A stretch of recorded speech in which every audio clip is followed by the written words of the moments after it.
माधवा कुंज विहारी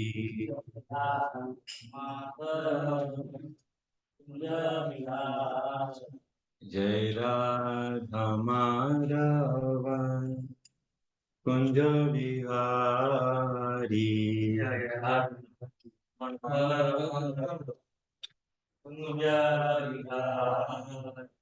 जय गोपी जन वल्लभ गिरिवरधारी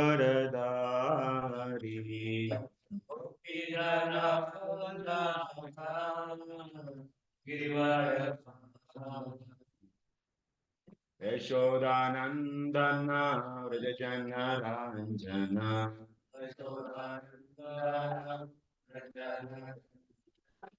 यमुनति रावनचारी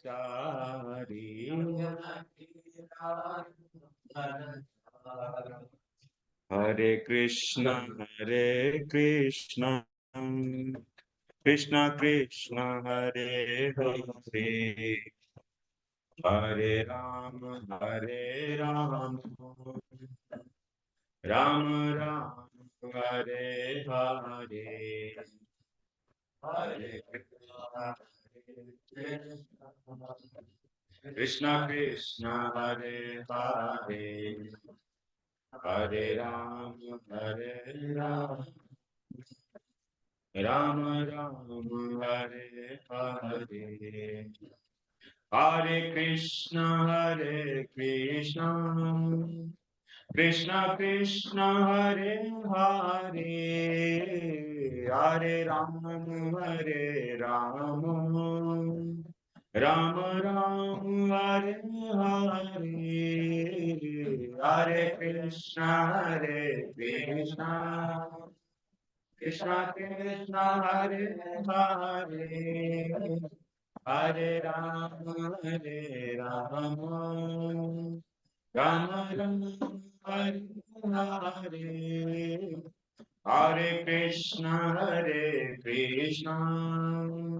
कृष्ण कृष्ण हरे हरे हरे राम राम राम हरे हरे हरे कृष्ण कृष्ण हरे हरे हरे राम राम राम हरे हरे हरे कृष्ण कृष्ण कृष्ण हरे हरे हरे राम राम हरे हरे हरे कृष्ण कृष्ण कृष्ण हरे हरे हरे राम राम राम हरे हरे हरे कृष्ण कृष्ण कृष्ण हरे हरे हरे राम राम राम हरे हरे हरे कृष्ण कृष्ण कृष्ण हरे हरे हरे राम राम राम हरे हरे जय राम राम जय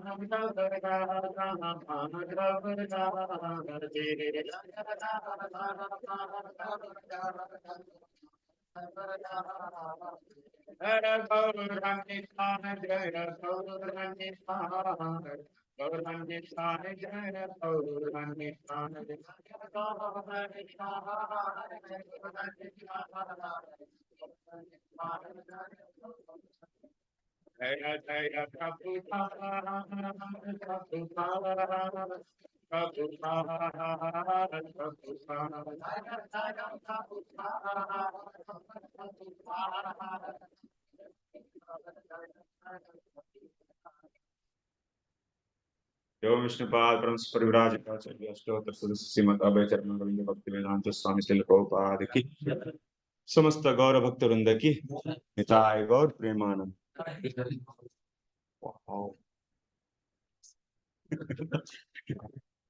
स्वामी की ओम अज्ञानतिमिरान्धस्य ज्ञानाञ्जनशलाकया चक्षुरुन्मिलितं येन तस्मै श्रीगुरवे नमः। श्रीचैतन्यमनोभीष्टं स्थापितं येन भूतले स्वयं रूपः कदा मह्यं ददाति स्वपदान्तिकम्। वन्देऽहं श्रीगुरो श्रीयुतपदकमलं श्रीगुरून् वैष्णवांश्च श्रीरूपं साग्रजातं सहगण रघुनाथान्वितं तं सजीवं साद्वैतं सावधूतं परिजनसहितं कृष्णचैतन्यदेवं श्रीराधा कृष्णपादान् सहगणललिता श्रीविशाखान्वितांश्च हे कृष्ण करुणा सिन्धो दीनबन्धो जगत्पते गोपेश गोपिका कान्त राधा कान्त नमोऽस्तुते तप्त काञ्चन गौरांगी राधे वृन्दावनेश्वरी वृषभानुसुते देवी प्रणमामि हरिप्रिये। वाञ्छाकल्पतरुभ्यश्च कृपा सिन्धुभ्य एव च पतितानां पावनेभ्यो वैष्णवेभ्यो नमो नमः। नमो विष्णुपादाय कृष्णप्रेष्ठाय भूतले श्रीमते भक्तिवेदान्त स्वामिन्निति नामिने। नमस्ते सारस्वते देवी गौरवाणी प्रचारिणे निर्विशेषा शून्यवादी पाश्चात्य देशतारिणे। जय श्री कृष्ण चैतन्य प्रभु नित्यानंद श्री अद्वैत गदाधर शिवासादि गौर भक्त वृंद। हरे Krishna Krishna Krishna Hare Hare Hare Ram Ram Ram Hare Hare. Hare Krishna. Welcome to all of you for today's session. Today we'll be discussing Srimad Bhagavatam, 3rd canto, 13th chapter, from sloka number 29 onwards. Yes. And today morning we shared notes from yesterday's class. Did you find time to just have a look on that? Quick look? Nobody? No. Huh? Just quick look, just now, okay. So because in the last day's class, whatever we discussed, so if you have any questions from there and anything is need to be clarified, just I am asking quickly, maybe 5 minutes. Yes. So just for confirming this, whether my understanding is correct or not. Okay. The 8th to 12th chapter. It is. This is from which kalpa, Prabhu?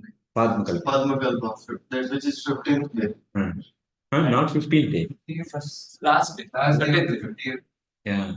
Last day of the 50th year. But generally, it is all the pastimes are from Satvat kalpa, which is. Generally, Prayika. That's why we should take. Bhagavatam is saying that in another Puranas we see Bhagavatam is a stories from the Satvata Kalpa. So that's how to understand then. Maximum number of pastimes are from the Satvata Kalpa, few are from other kalpas. Like that we should. So when this drowning of earth, this thing happened in the first day of. So, but Juhu Goswami is saying this has happened and this month, that is 51st year, this is, and first day, and today only, it is today's story. Vartamana Sveta Varaha Kalpa. So Varaha Deva appeared in this 51st. That means, see, first day is Varaha day. Okay. Sveta day. So that's why that day, past day we should take this. Why we should take? Yesterday we were having a little bit confusion. I failed in giving logic. So I want to give logic today. Okay. Any other questions? Because the logic is not mentioned there. Sri Juhu Goswami is writing Yadokam from here onwards. Whatever the narration Maitreya is doing, Yadokam, this is 15th sloka of the 13th chapter. From here onwards, So this is from the Vartamana Sveta Varaha Kalpa story. Yes? Yes. Uh, let me come again. Any other questions apart from this? Any other terminology for then, like in a year there are 12 months. Yeah. Then it is referring to which month? Acha. Oh, month. I don't know. Namings of months. I don't.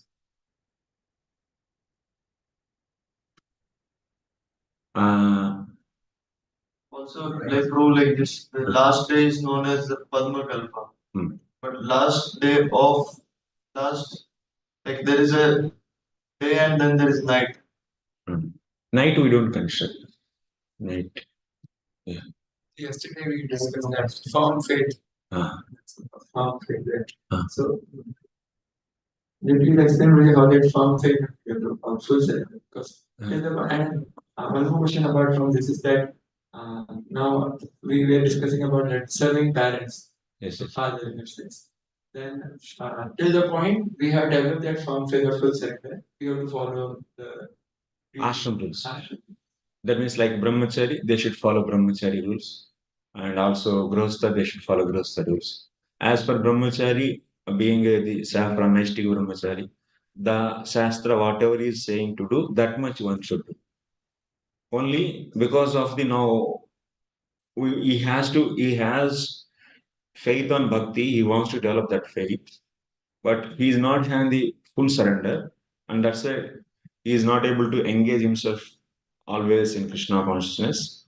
For such a people, what Krishna is saying, Tavat Karmani Kurvita. So Nanirvidyate Yavata means that is for the Jnanis. Irvidya means renunciation, complete detachment. That is for the Jnanis. Or otherwise, Matkatha Shavanado Shraddha Va. Va is saying. Va means R. That is for the devotees actually. Shavanado Va Shraddha Yavanna Jayate. So Shraddha, if one get, then he doesn't need to karma. Before that, one has to do. In Nectar of Devotion also we see in ending of Vaidhi Sadhana Bhakti. So Vaidhi vairagya in that section. how to develop it. Yeah. So, so now the point is, yeah, how to develop that firm faith. So firm faith means one should understand the Shraddha word, Shastrartha Vishwasa. Here, if in our Acharya's commentary, if you see, so for Vaidhi Sadhana Bhakti, what is the requirement? Shraddha is the requirement. Yes. So what is the definition of that Shraddha? That's a Shastrartha Vishwasa. We have seen that in Prabhupada also writes in NOD. It's a Juhu Goswami's wording, that is Shastrartha Vishwasa. So one should study scriptures and understand the conclusions of those scriptures, and also he should believe in their conclusions. So that is the way. But that when will it will happen? When one get the mercy from Madhyama Bhakta, minimum. So Madhyam Bhakti, he should get mercy. Then only he can get faith on that. Otherwise, so he's not able to faith on that. Because studying, like many people, they study the books. Even the Vedas are there, and Mahabharata is there, and Bhagavatam is there, Bhagavad Gita is there. But everyone is not becoming pure devotee. The reason is they are not getting the pure devotees association, mercy. If once they get, then only bhakti begins actually, the pure bhakti. Such a person only can come into the pure devotional service. So that's why he should get mercy. That is mandatory actually. Without that, just by studying scriptures, it's not possible actually. So like, and or otherwise, so like Srila Prabhupada is writing his lucid commentaries. That means he's putting his association in that wording actually. So in that way, so one can get mercy actually. And also he needs guru also, because he should in the, like Prabhupada is also writing, one should be in association of pure devotees and study the narrations about the Lord and pure devotees. Because of this, what will happen? So if teacher is there, then he will rectify all his questions, answer the doubts. Otherwise, he self-study, if he does, it's not sufficient actually. So there should be an association of devotees and study them. Not just independently study and he'll become devotee. It's not possible. And yeah, for this, what are the blocks? To develop full Shraddha, offenses also blocks actually. So to rectify that, one has to do some bhajan, definitely. Without doing, because if he did the offense towards the Vaishnava and holy name, those will be rectified only by holy name, not by anyone else. Even just he surrendered, he says to the Lord, please forgive me, that is also not sufficient to remove the offenses to because of holy name. Committing offenses towards the holy name, those will be forgiven by holy name itself, not by anyone else. So that's why these are all factors are needed. And also I'm saying Daivarnashram Dharma is needed in this area actually. Because it will keep him in mode of goodness actually. But if he doesn't follow that, what will happen is since he is regularly associating with past and ignorance, then he is doing the vikarma. If he doesn't follow that's why our society also is divided into Brahmana and also Brahmachari, Grihastha, Vanaprastha, Sannyasi. We already adapted the system. After coming to the contact association to the devotees, immediately we are not declaring ourselves as beyond the we are karma, and we don't want to follow any rules and regulations out of body, and we will directly do the pure devotion. That we are not saying actually. This is not. So this is the area. So in this area we need actually. This is the area we need the system before entering into the pure devotion. So these are the things. These are all said by in the different parts actually. If you see Bhagavad Gita, this whole discussion about this diagram you can see in Bhagavad Gita. And I have given lectures also on Bhagavad Gita from chapter 10 to 31st, 21 chapters almost. If you have time, so please go through this. It will be very clear for you. You mentioned that faith means to have faith in scriptures. But faith in scriptures, that is a swarup of that, resultant of that faith is what? How can you see the faith is Anyabhilasha Sunyam should come in him. That means not desiring anything else than pleasing Krishna. And also Jnana Karma Janavritam also should come in him. Then his Krishnanusilna will become Uttam Bhakti. This Anyabhilasha Sunyam and Jnana Karma Janavritam are the two adjectives for Anukulani Krishnanusilna. Anukulani Krishnanusilna means is a bhajan actually. So this has to be like you see, like these are the adjectives. By putting adjectives, what will happen? Refining is happening. You know, no? So like if you show flowers, then anyone can bring any color of the flowers. But when we say red flower, then out of that so many, we are bringing only red flower. Similarly, Anukulani Krishnanusilna means that can be the Karma Mishra Bhakti, Gnana Mishra Bhakti, Karma Gnana Mishra Bhakti, any Bhakti can be the Anukulani Krishnanusilna. Anything if you do for Krishna, so to please him, that is Anukulani Krishnanusilna. But to make it pure, what is the needed? Two adjectives are added actually. So Anukulyani Krishnanusilanam, Anyavilasha Sunyam and Jnana Karma Dhenavrutam. That means he should do this pleasing of Krishna and he should do only that, nothing else he should desire. That is the meaning of Anyavilasha Sunyam.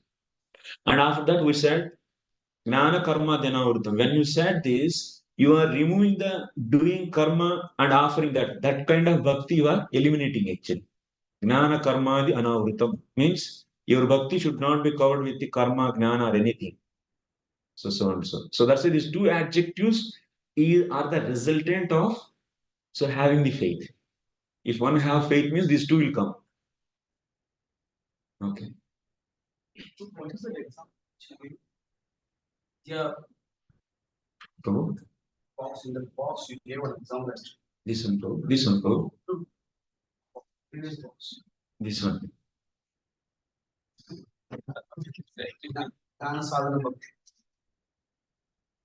Actually, this one. This one I said. That means the Jivan Mukta. Yes. Oh, yeah, I remember. 5 is Wooden fire example. Like how to destroy the jnana. That means Brahmavadi, if he wants to go to Brahman, even the Vidya also should not be with him. Because Vidya is coming out of goodness. If this is there, then what will happen? He cannot enter into the Brahman. Brahman is completely, one should transcend from all the modes. Even he should be out of from the Vidya also. How the analogy of Like fire, if you lit to a wood, then that fire will burn this wood also and also cause for the fire. So wood will be cause for the fire and also wood will be finished itself. coal gets formed. Huh? This analogy.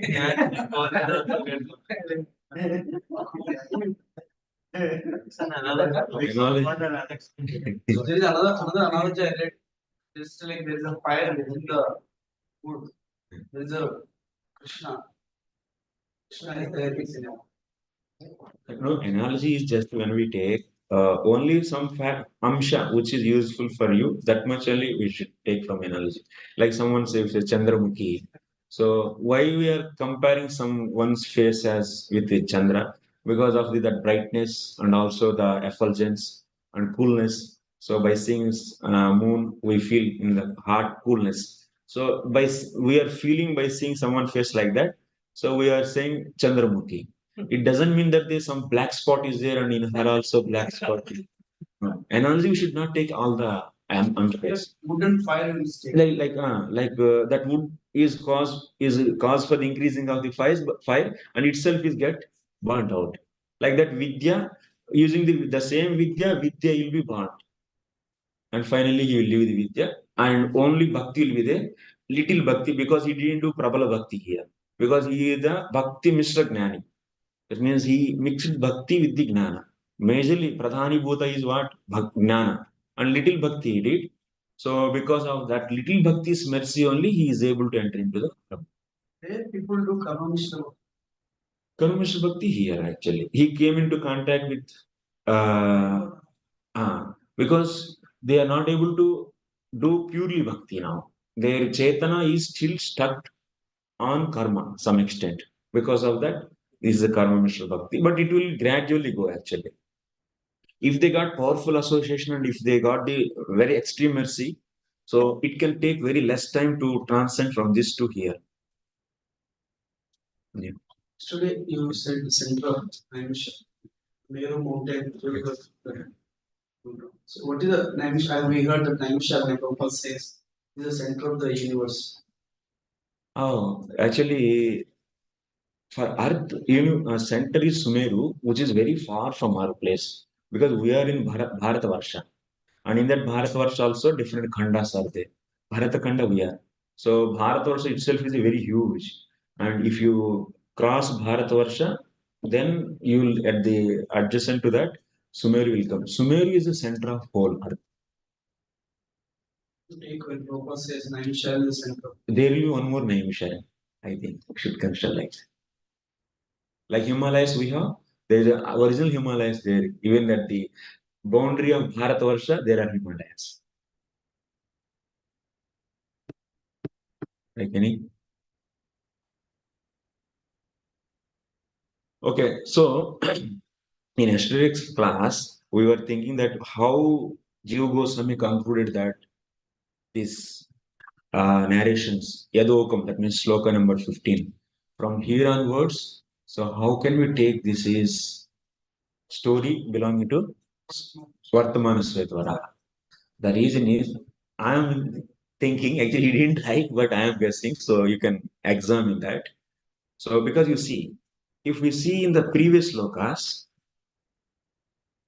there what Brahmaji is saying that, oh my dear Manu, you go and have progeny and rule Gam. Gam means earth. He said that. And in front of his Manu is there. But Manu started replying with what? The place which is meant for living these beings, Yadokam, that's sloka number 15. If we see, Yadokam means it is Yadokaha. Okaha means a dwelling place. So the dwelling place for Sarva Bhutana, for all the living entities, whoever is descendants of Manu. And Mahi, that is nothing but what? Earth. Magna Mahambhasi. It's already drawn into the earth. So if let us assume Swayambhu Manu appeared in Brahmakalpa and he is standing in front of Brahmaji, but how he can reply this? Already he is replying that he has went there and he has seen and he came and he is saying. That means what here story jumping is happened actually. Getting? Because if that is a Brahmakalpa story only, if that Brahmakalpa story is continued, if you think, then how Manu is speaking? So already it is drawn into the water. Is clear? So that means here suddenly what based upon this you can think Maitreya from Brahmakalpa story to he came to the Vartamana Sveta Varaha Kalpa story, where already Manu sent there and he has seen and he found and it is already drawn and he was speaking to them. That conversation he brought actually. Like that, we should take here jumping of the story. So then we can, based upon that's why Jiva Goswami simply is writing Yadokam from here onwards. This is the story of, like in the previously, while Padmakalpa story is explaining, he jumped to the Brahmakalpa story, like appearance of the Brahmaji and so on. So, like that, now also he jumped to the Vartamana, so Sveta Varaha Kalpa, based upon this. Okay? Manu is not just born. It is after the Manu is born. This conversation is happening after a while. After some time of that. Brahmakalpa, he appeared, then he is asking, what should I do, my dear father?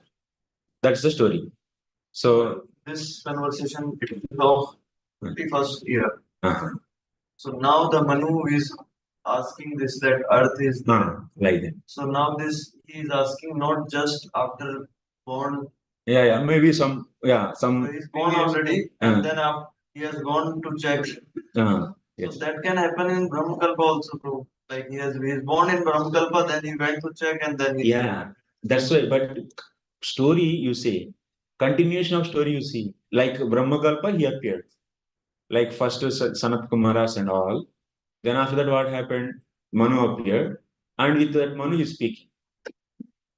Okay. Same thing is happening now. But and that Manu speaking, and if that Manu, if he's speaking, then that Manu should go and he should write actually. Maitreya should say that Manu went there and he saw it is already drawn, and then he's replying like that, he should write.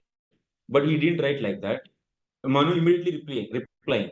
So this is the area where we got the chance to consider this is because the reason is Rupa Goswami writes in Laghu Bhagavatamrtam, there are the two, that means times Varaha comes. So this is an Varaha millennium also, this falls and he will be lifting this. So that's why, but Prabhupada is also writing, this is this millennium, present millennium stories. We should satisfy the Acharya's lines. We cannot break that. But by some logic, definitely, we should. That is only the space we are getting here. We cannot reject Jiva Goswami's words, no? And also Prabhupada lines in the purport. Because of Prabhupada's line that this is of this millennium. That Prabhupada is writing, Jiva Goswami is saying. And now we have to satisfy that. We cannot break that. And then how we went to prove Chakshusha? Chakshusha is very clear. Now after saying that, so he said, continuing the story of the Vartamana Sveta Varaha Kalpa. So he said, he killed Hiranyaksha. While lifting, he was stopping and he killed. But this is clear actually. Yeah. Every day, he said once in the life of Brahma, 4 Kumaras are born. So they're fixed for entire life of Brahma. Yeah. Same way, Rudra and Vagdev. Like that, Manu is or not? This is the question. This Manu fixed. Like if the same Manu comes in Brahma Kalpa, Kalpa Kalpa. This is the actually what I'm thinking for this. Manu is not staying in the higher 3 planets. Manu's present place is this. So that's why Manu also changes all the time. In every day also 14 Manus. Manus change. Yeah. All the time the same Swayambhu Manu, same will be coming or not. So we have to see actually. Manu's fine. Even in the case of, let us say, of course, we are fully agreeing with Jiva Goswami what saying that it was the Sveta Varaha Kalpa story. That's we got a question. So, but the same thing will come now. But here also Manu has come. How he could know that? Because that story jumped, na. So we don't know what is happening before this dialogue. Like that, we can justify. And Prabhuji, this you said that in the document that you sent, that should also be some. There's a Brahma Kalpa, the Bhakta Kalpa, and currently Sveta Varaha. In that also there is a jumping from Sveta Varaha Kalpa story to Shashwata, Chakshushamana. Chakshushamana story. So is this Chakshusha Manvantara story is Chakshush Manvantara of Bhakta Kalpa or Brahma Kalpa? That is this kalpa only. Of This day. on Sveta Varaha Kalpa. That means Manvantara shifted now, not the kalpa shifted. So currently we are in which mantra? Brahma Varaha Kalpa in which mantra? Now we are in the narration. Now we are in this present Vartaman Sveta Varaha Kalpa. And that is Swayambhu Manvantara we are discussing. The Manvantara time what happened. Now once. But it was Chakshusha means it is before also. Now why was Manvantara? Just before. Of this Chakshusha is discussed. Of this Chakshusha. That Vartaman didn't write. This Chakshusha Manvantara is there. Pakka. But Sveta Varaha is Vartamana. Sveta Varaha is Swayambhu Manvantara is Sveta Varaha. Yeah. And Chakshusha Manvantara is also of this component. I am thinking. Yes, earlier Brahma Kalpa, Brahmaji stated said on that time the story left there only. And originally he is speaking about Padma Kalpa.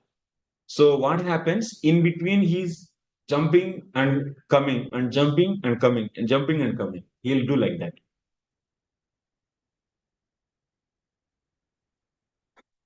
And major funda why? Because we see sometimes the story is jumping, na? So only from this what you have to understand. Like in the same thing happens in the third canto also, 30th chapter. There about Jivatma. Sukadeva Goswami is explaining. Suddenly he jumps to the Jivatma, which is the devotee.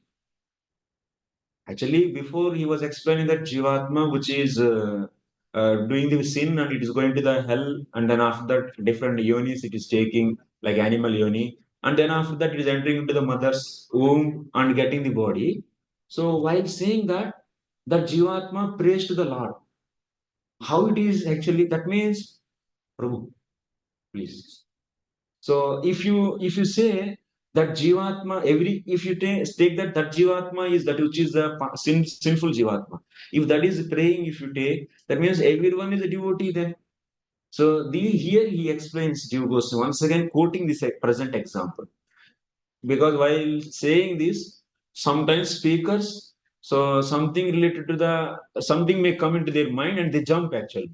He was explaining about the Jivatma which did devotion in the previous life and which was not successful. About that specific Jivatma is mentioning while explaining in general about the Jiva. So, like also they're also jumping. So that's why don't consider that every Jivatma is going to do devotion and pray the Lord in the womb of the mother. Actually, that is not going to happen. you have not prayed to devotees, they in the previous life, if they are devotees, they will pray that. So next time, this time, if I take birth, then I will not enter into the sense gratification. The yogi also will pray in a yogic way. Jnani also will pray. Karmi will be remembering 100 lives of his sin, and he will be reminded, you are the sinful. They got all that means for the four kinds of upasakas, four way differently they get actually remembrance at that time. So this is just a science actually. Main funda is maybe precisely we may not able to discuss, but the point is this is the science actually. You should know it can happen like this. In the Bhagavata narration, jumpings will happen.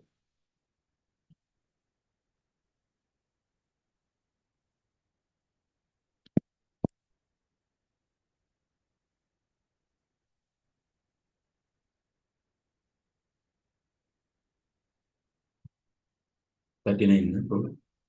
Yeah. Huh? 20. Oh.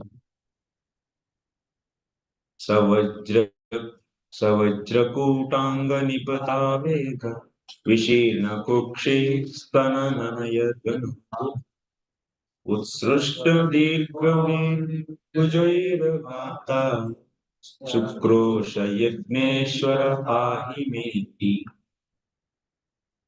Translation: dividing into the water like a giant mountain, Lord Bore divided the middle of the ocean, and two high waves appeared as the arms of the ocean, which cried loudly as if praying to the Lord. O Lord of all sacrifices, please don't cut me in two. Kindly give me protection. When Varaha is a huge, he's like a mountain actually. When he's entering into that Garbhodaka ocean, so it became like two waves, two wings. The two tides became two wings of him. So it's looking like, and also those hands are coming in like that. It's a praying to Varaha, don't divide me into two. Like that Garbhodaka ocean is praying. Okay. Next. Kuraikshuраप्रदैरयं stadapi utparaparam triparurasayam dadarshagam tatra shushusuragre yam jivadhanim swayamabhyadhatta. Lord Bore penetrated the water with his oars, which were like sharp arrows, and found the limits of the ocean, although it was unlimited. He saw the earth, the resting place for all living beings, lying as it was in the beginning of creation, and he personally lifted it. So here little commentary you will see.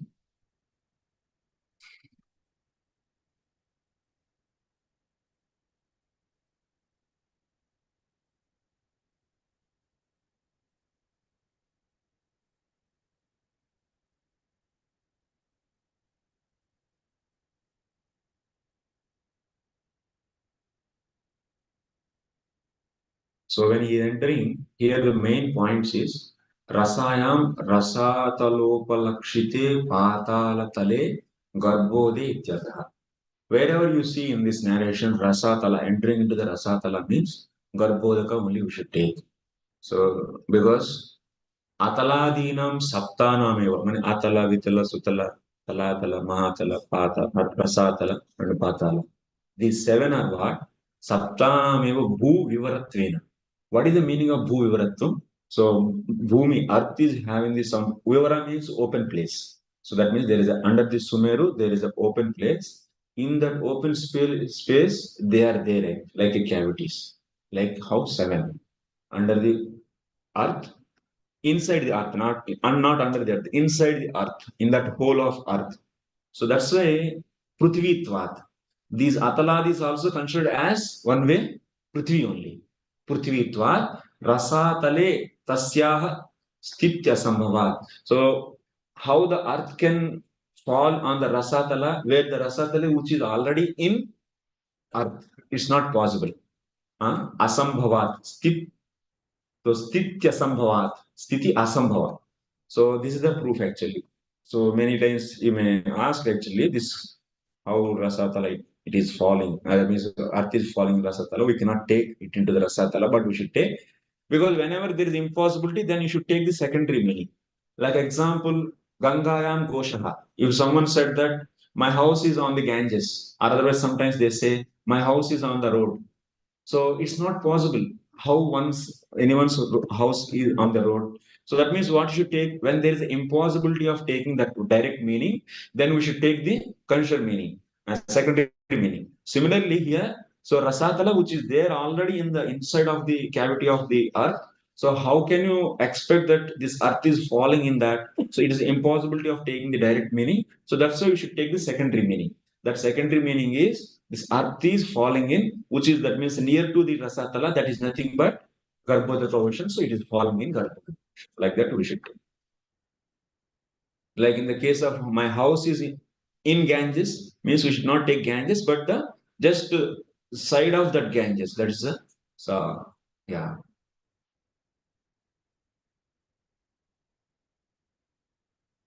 Yadu, this also gave another, and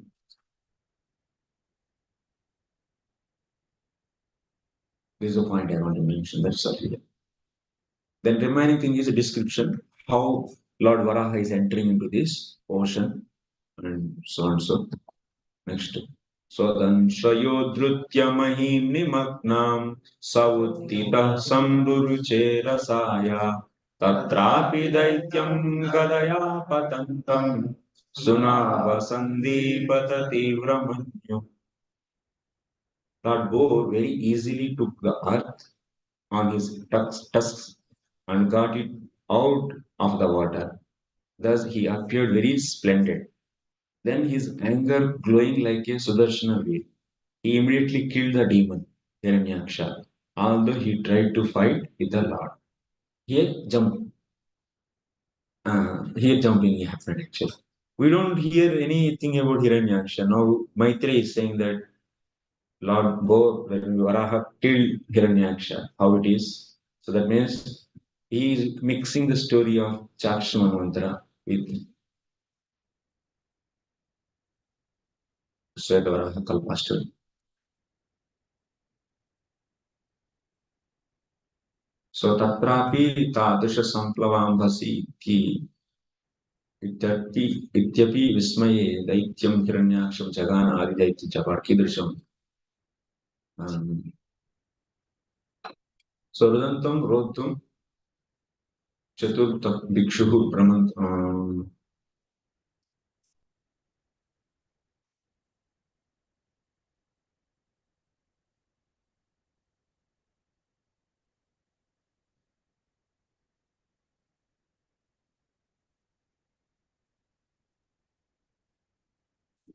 According to Srila Juhu Goswami, the Vedic literature describes the narrations of the Lord both in two different devastations, namely the Chaksha devastation and Swayambhava devastation.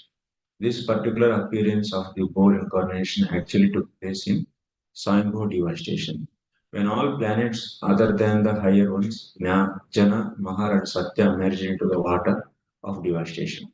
It means every day there is a devastation. Till where? Till Sargaloka. That till Maharloka, that means almost all Maharloka is 5 will be lit into the till Swarga. So Maharloka people also they go up. So Jana, Satya, Jana, and Tapo. Actually, these three will be safe. These will not be devastated actually. And remaining thing, everything will be with the water. So that's why at that time, this earth is skipped because of that water. When the ending of the day. So that's why in the beginning, when the day begins, then there is no earth. So then at that time, Swayambhu Manu goes and he asks, then Lord will come in the form of Varaha and he will lift it. That is possible. But this kind of thing, that means skipping earth, this kind of thing can be happening at the devastation of the whole day. And also after every Manvantara, there is a one devastation. That is the Manvantara, like you can see. Then Matsya Bhagavan comes and he will save. So here that's why this at that time actually the whole earth will not shrunk actually. Only whole earth will become after the Manvantara Jalamaya. But it will not, water will not come such a way that earth can fall from its place. Such a thing will not happen after every Manvantara. But after the Kalpa, it can happen actually. So, but that's why Kalpa time till Swarga, water will rise actually. First fire will come, it will destroy everything, then water will come and then it will finish everything. So then there is a chance to fall earth from its place because of that water. But so that's why here Jiva Goswami, these are all saying this is Swayambhu Manvantara devastation. And but killing this Hiranyaksha it is not possible at that time. Because Hiranyaksha cannot be there in the beginning of the Swayambhu Manvantara. So Hiranyaksha will be the son of Diti and she is daughter of Daksha, and Daksha is son of Prachetas, and that happens in Chakshas Manvantara. So that's why this killing is Chakshas Manvantara story, and devastation is Swayambhu Manvantara story. Okay. The same thing is that particular incarnation of the boar was seen by inhabitants of the planets mentioned above. Srila Vishwanath suggests that the sage Maitreya amalgamated both the boar incarnations in different devastations and summarized them in his description to Vidura.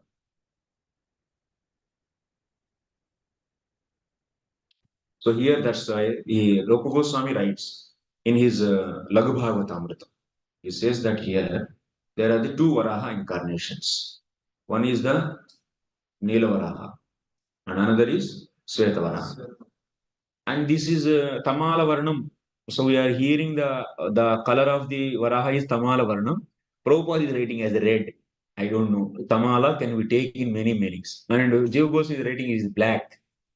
And here Rupa Goswami is writing it blue, dark blue. So I cannot answer this even if you ask. Different colors are there by different acharyas. So I don't know. So there also Rupa Goswami also is approving that there are two Varaha avatars. One is in the Sveta Varaha and another is in Chakshas Manvantara. So that is a Sanskrit is telling about that.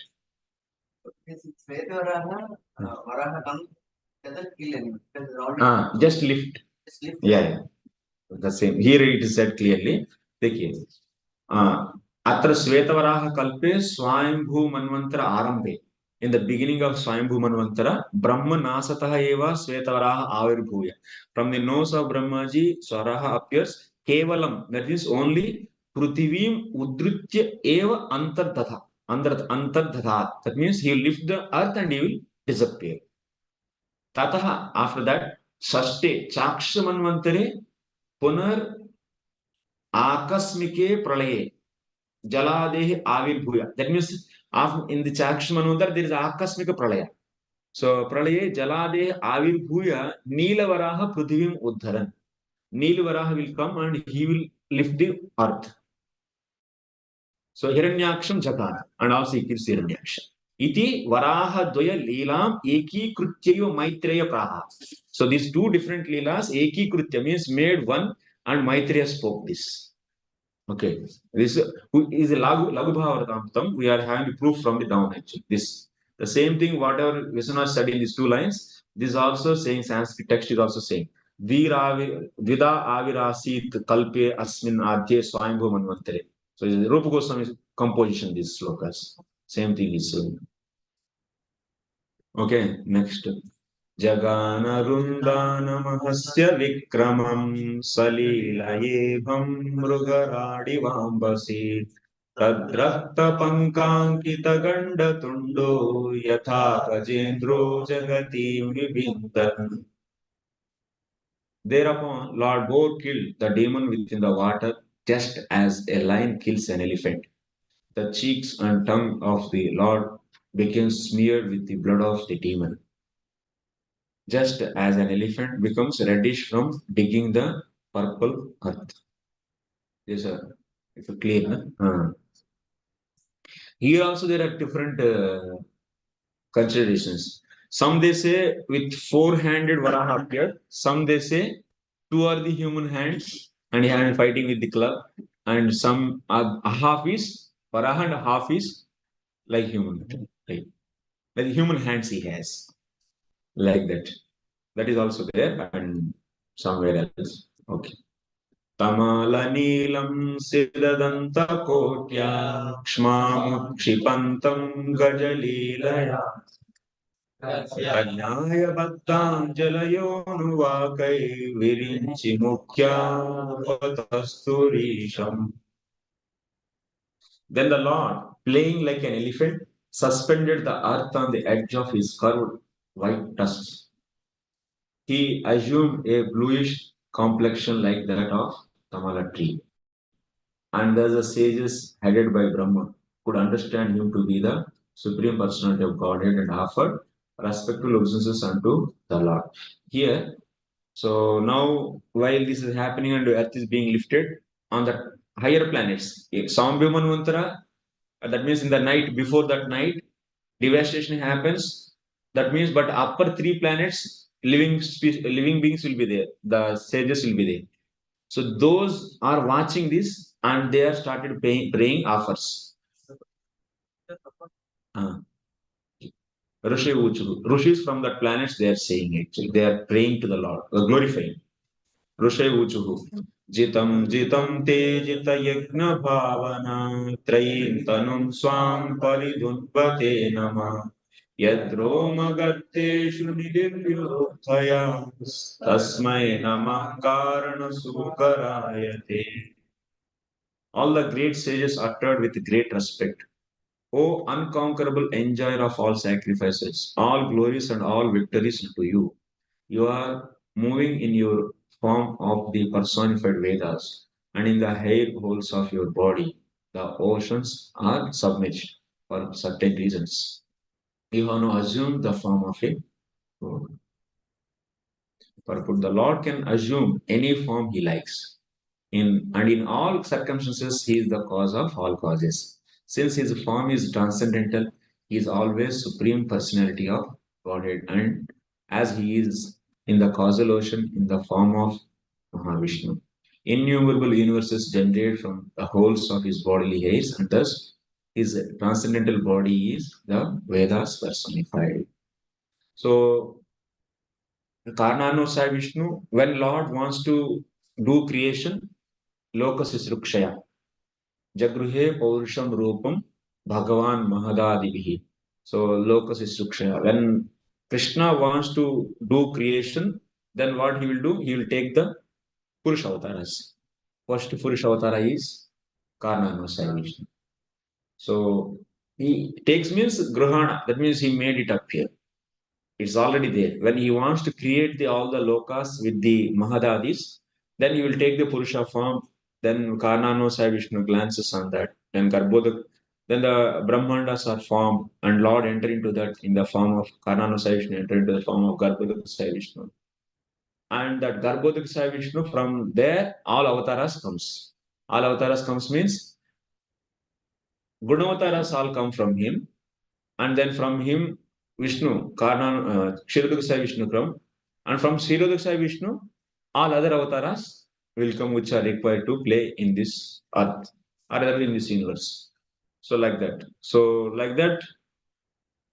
he is the cause, he is the enjoyer of all sacrifice, and he is the unconquerable supreme personality of God. He is never to be misunderstood to be other than Supreme Lord because of his assuming the form of a boar to lift the earth.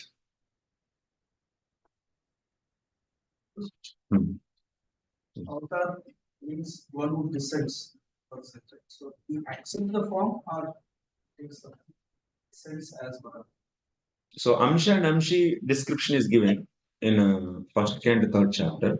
Amsha and Amshi concept is just prakata and aprakata of the energies. So Amsha and Amshi science is what? Is nothing but the prakata, exhibiting. Lord is everywhere. Krishna is everywhere. Yes, Krishna is Vibhu, is everywhere. So you cannot say that this is the place Krishna is not there. And whenever which is needed, so there he will exhibit some energies, either in the form of Varaha, Matsya, Kurma, Vamana. Like that same peacock feather, and you can see in the different angles in the different colors. Similarly, to nourish the Leela, to otherwise to make the Leela beautiful, Lord will manifest only that much energies so that Leela can be wonderful and very much, that means liking for his devotees. So this is the exhibition of the energies is nothing but the avatar and avatari. If more are there, that is the amshi. If less is there, then that is the amsha, like that. But this Amshi and Amsha eternally exist. Eternally exist. All energies are with him, and but appearing, disappearing, he does. And that too also, as per the requirement of Leela only, he appear that potencies. Like for everything, Krishna only appears, then how it will be? there will be no rasa actually. So that's why there are the different energies are being manifested in the form of avatars. Everyone is feeling sleepy. Wow.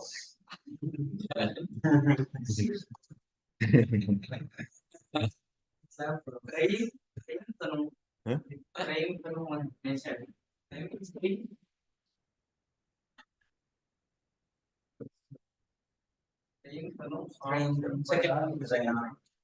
Three means Vedas. Vedic. That means his body is full of Vedas. Three means three. Three. Trigunya Vishaya Veda. We say that three means Vedas.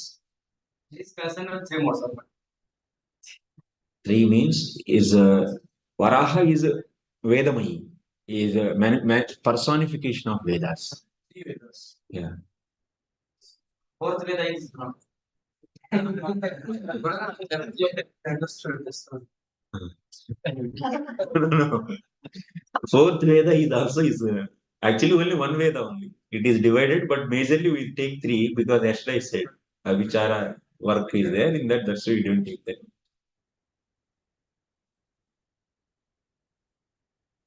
How to kill people and how to do black magic and all those things are there.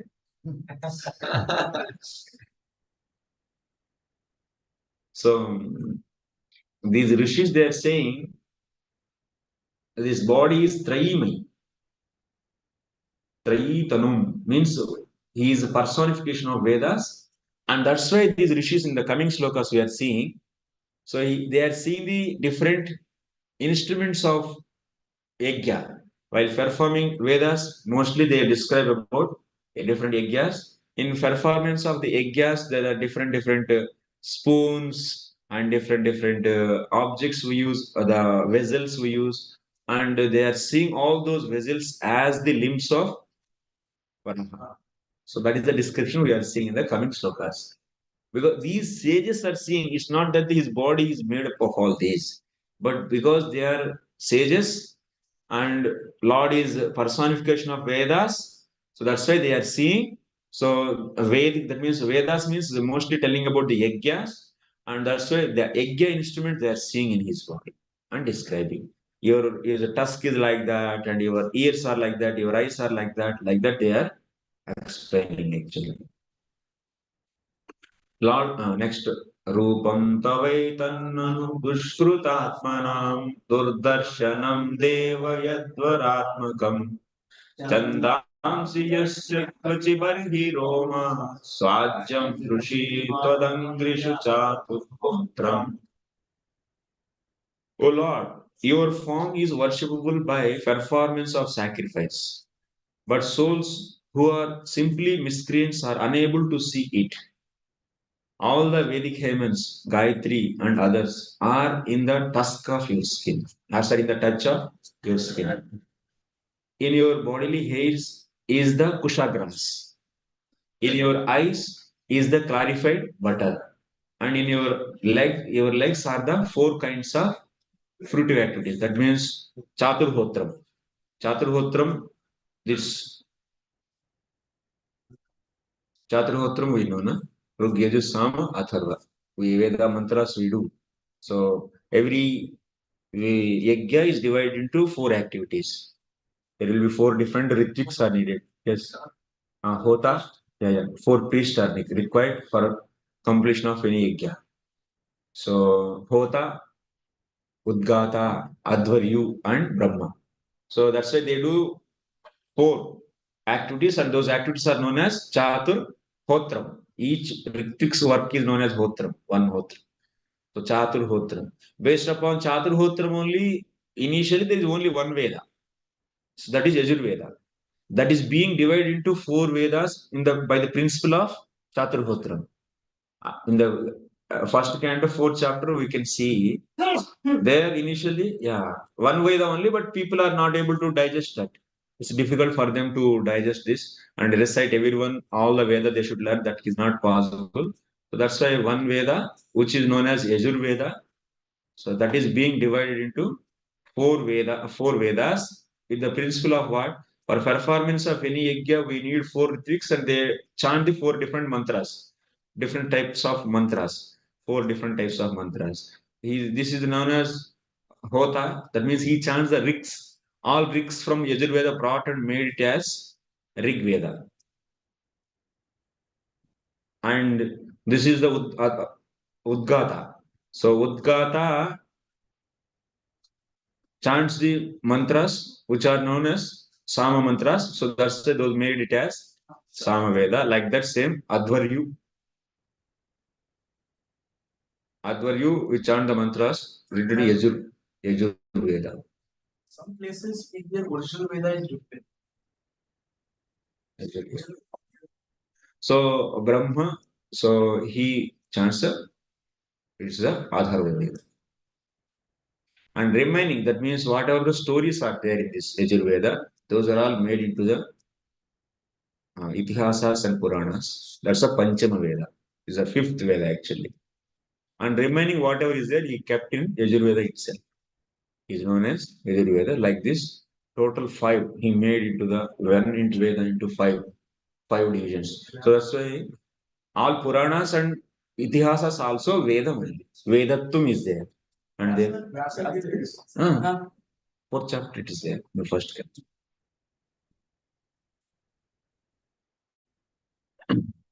So now this Varaha Bhagavan is personification of Vedas.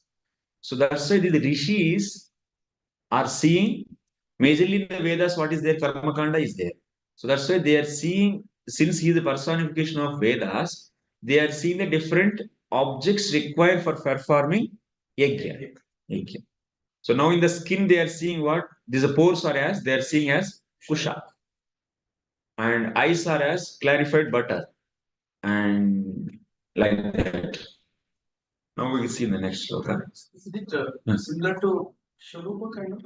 How the Gyanis they see whole planetary system as a different body of Krishna. Yeah, the Chetana is like that. So because their sages perform the different tapasyas and yagyas, so that's why they are seeing Lord Varaha as personification of Vedas, and they are seeing the Vedic yajna instruments in that. And devotees like you see Krishna also, some who are the enemies, they are seeing as he's a fighter, and someone are seeing who is loving him, they are seeing as he's a cupid, and like the motherly sons, they are seeing as a son, like that. It depends on their consciousness. Yeah, but everything is in him only, of course, and they are seeing. But Varaha is personification of Vedas, so that's why they are seeing. That energy, that means the energy needed to the Vedas, the manifestation of Veda, that now took in the form. That energy is exhibited there. So, like this, every avatara is manifesting some specific energy. Like some in the avatars, you can see a lot of madhurya, and some in the lot of soundarya, that means beauty we can see, and some places the power we can see, like that. Avatars changes based upon the manifestation of energies. So this is like, this can be confused with the Mayavad concept also, like they think like energy to perform. Energies, Lord only is exhibiting his energies, and that's why you say it as function. But Mayavadis, how they think everything is out of Maya actually. Now we are saying these energies are Lord's internal potency, Sarupa Shakti. They don't accept Sarupa Shakti for the absolute truth. Absolute truth doesn't have any Shakti, they say. So Shakti, Shaktiman, Bheda is not there. Only one. That is Gnanamayam, Anandamayam. So that's Anandamayam and also Ananta. Like that they say. Their definition is completely different actually. And they say Lord's form is also out of Maya. But we are also saying out of Maya. But this Maya is Yoga Maya. And that is because in the Shastra, you see, Lord's form is out of Maya, then they are taking advantage of that word Maya. And they say all forms are out of Maya. But also there are another places in the statements, he is a Nitya and he is always existing, and his form is also existing. Then they say that actually Lord is not having any form, and they'll take the Sagona Artha for that, secondary meanings. And they say that these are all, we should take here impossibility of taking this direct meaning. So that's why we should take the secondary meaning, like how Gangayam Gosha, Lakshmikartas. And like the many Veda Vakyas, wherever the Lord's form is established, and they are just गला दबाना, उस श्रुतियों को गला दबा देते हैं वो लोग, उनको बोलने नहीं देते. लेकिन हम लोगों का वैसा नहीं है. Actually, we are properly taken by the philosophy of Achintya Veda.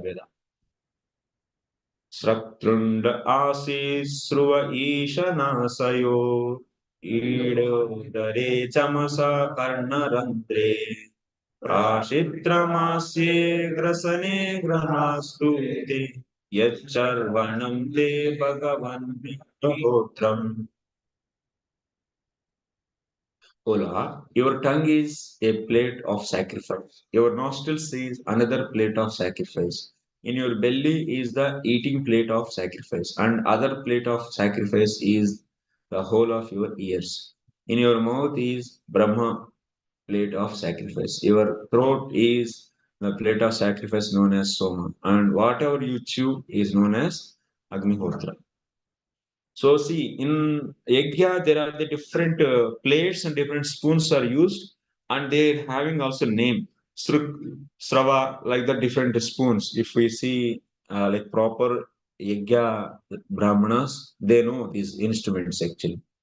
And Ida, that means that vessel name, the different, I think maybe some. Probably, I think you heard this.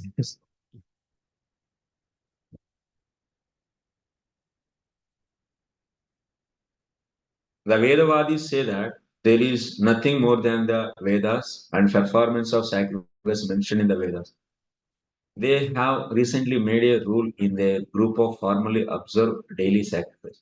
They simply ignite a small fire and offer something mystically, but they don't strictly follow the sacrifice rules and regulations mentioned in the Vedas. It is understood that by regulation there are different plates of sacrifice required, such as Sruva, Barhis, Catur, Hotra, Ida, Chamasa, Prashitra, Braha, and Agnihotra.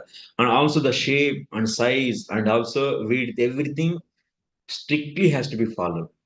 You cannot use any spoon to offer the oblations. So that is a very rules actually. And strictly they follow this. One cannot achieve the result of sacrifice unless one observes the strict regulations. Karma is not like bhakti. In karma, even there is a little dosha is there, then result will not come. And also on top of that, so anti-result, that bad result, bad reaction will come. Like in the case of Twasta, so he was chanting the mantra. When Anudatta and Udatta, he replaced that, then what happened? Then there is a problem. Hey, okay, no problem. The incarnation of the Supreme Lord is Agneshwara, and unless one has respect for the incarnations of the Lord, he cannot perfectly perform sacrifice. In other, Kali Yuga Sankirtani, that is Prabhupada 100,000 times in every purport event. Wherever Yajna comes, in Kali Yuga, there is only one Yajna. And wherever some Guru point comes, Guru Parampara. These there in the all Parvech points, these are all purports.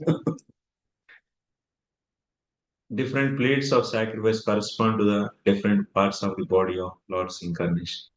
In Srimad Bhagavata 11th canto, it is explicitly directed that one should perform Sankirtana to please Lord's incarnation as Sri Chaitanya Mahaprabhu. Yajnehi Sankirtana Prayehi Yajanti Sumedasaha.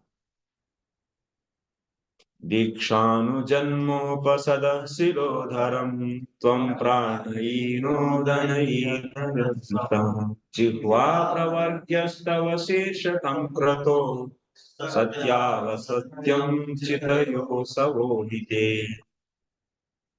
Moreover, O Lord, the repetition of your appearance is the desire for all kinds of initiation. Your neck is the place for three desires, and your tusks are the result of initiation and the end of all desires. Your tongue is the prior activities of initiation. Your head is the fire without sacrifice as well as the fire of worship, and your living forces are aggregate of all desires.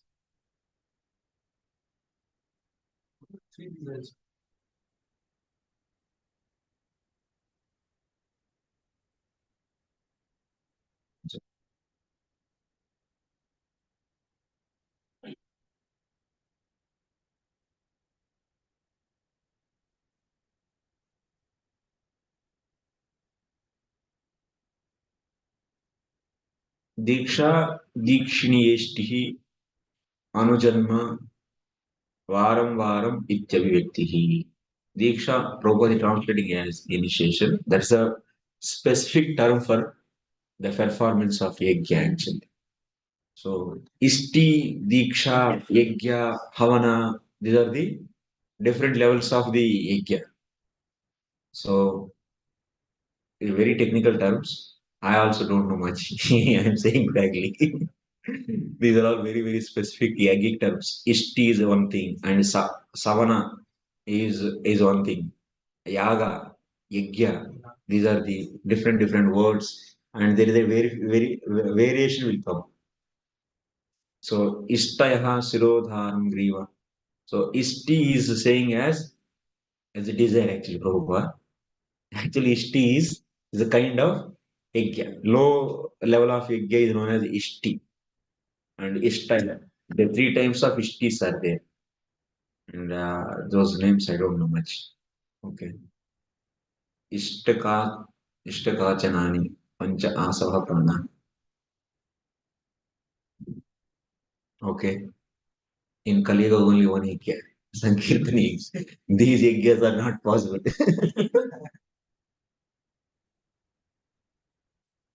I don't know. So Mastureta Savananya Vastiti Samskari Vedastava Deva Dhatava Satrani Sarvani Sharira Sante Tvam Sarva Yajna Kraturishti Bandana. Another one more is Kratu also. O Lord, your semen is the sacrifice called Soma Yajna. Your growth is the ritualistic performance of the morning. Your skin and touch sensation are the seven elements of Agnishtoma sacrifice. Your bodily joints are symbols of various other sacrifices performed in 12 days. Therefore, you are the object of all sacrifices called Soma and Asoma. And you are bound by yajnas only. If you want to know more detailed, actually, this kind of yajnas and also how to perform and rules and regulations and what is prakriti for the one yajna and what is the vikruti and how the rules are applied and how to set up the whole yajna. These are all explained in the Mimamsa principles by Jaimini.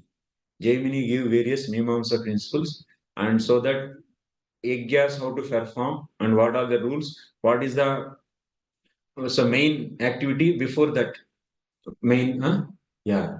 So Dravya Shuddhi, this should happen. That means pre-activities, post-activities. Dakshana, and these are the post-activities for yajna and the main activity.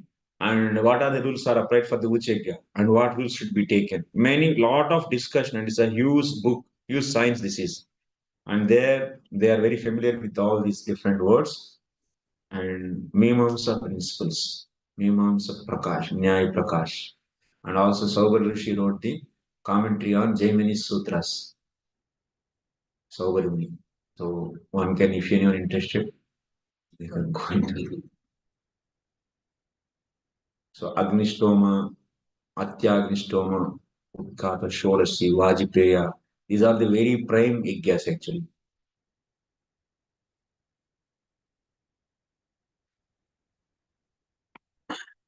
Namo Namaste Kila Mantra Devata Dravyaya Sarvakratave Kriyatmane Vairagya Bhaktyatma Dajanubhavita Jnanaya Vidya Gurave Namo Namo. O Lord, you are the Supreme Personality of Godhead and are worshipable by universal prayers, Vedic hymns and sacrificial ingredients. We offer our obeisances unto you. You can be realized by the pure mind freed from all visible and invisible material contamination. We offer our respectful obeisances to you as the supreme spiritual master of knowledge in devotional service. Game main stroke. This is important.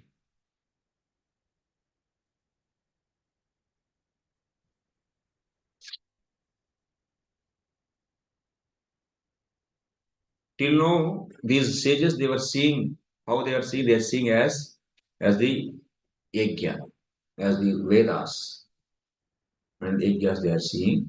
Now in this, they are glorifying as Uktardam Samasena Stuvanaha प्रणमन्ति नमो नमः इति क्रियात्मने यज्ञादि व्यापार रूपाय यद्यपि एवं त्वं लीलया कर्ममार्ग प्रवर्तकत्वेन सर्वकारणमूर्तिरसि तदपि कर्मफल स्पृहा रहितया भक्त्यैव तव अनुभवः भवेत् इत्याहुः. These sages, all they are seeing, of course, as the yajna, and by seeing that form of the Lord, everyone will be so induced to do what? Karma and get the results of that karma. But that is not the real purpose. That means he is seeing drishta karma phala spruha rahitya tad yukta ya bhakti tayeva atmanah manasah jaya tena anubhavitum sakshakritum jnana vishayakam so yena tasmai. That means they are seeing him as vairagya bhaktyatma jaya anubhavita jnanaya. Vairagya bhaktyatma jaya. Vairagya means what kind of vairagya? If you see Vedas, maybe people get attracted towards the karma kanda and they may do the pravritta karma. That means like fruitive activities. But one should not think that that is the real purpose of the Vedas. Vairagya bhaktyatma jaya. That means one has to renounce that. That means one should do the bhakti without this fruitive activity. That means jnana karmadi anavritam. Tadapi karma phala spruha rahitaya. Anyabhilasha sunyam. And not only abhilasha, you should also free from that karma. So anyabhilasha sunyam and also needed. So karma anavritam. That kind of bhakti, if anyone do, so rahitaya bhaktyaiva tava anubhava. So whoever is doing such a bhakti which is free from the karma and also desire for the fruitive results, and those people only can experience you. Tava anubhava bhavayet. For them only if they can experience you. Like that they are glorified. Till like here they glorified him as the form of the yajnas, and now they are glorifying. But actually people can realize experience you by doing the bhakti which is free from the karma and the fruitive mentality. Vairagya means what you should take? Drishta adrishta karma phala spruha rahityam. That means free from drishta phala and adrishta phala. So getting the wealth on this earthly planet by doing karma, one can become a king or one can earn a lot of wealth. This is the drishta phalam. And adrishta phalam means going to the swarga is adrishta phalam. One should be free from the drishta karma phala spruha rahityam. Free from that means the seen which can be result which can be seen and also which cannot be seen. That is the getting the swarga. Free from this tad yukta ya bhaktihi. That means anyabhilasha sunyam bhakti. And also, so then, ya bhakti tayaiva atmanaha manasaha jayaha. By that only one can control his mind, ha, and tena anubhavitam sakshat krutam jnanam savishekam. So by that only one can experience the Lord. Drishta adrishta phalam is only possible karma. Karma mishra, jnana mishra also. Jnana mishra, if someone do it means he doesn't have any desire for. So drishta phalam. He is desire for only moksha. Bhakti is the devotion, external benefits.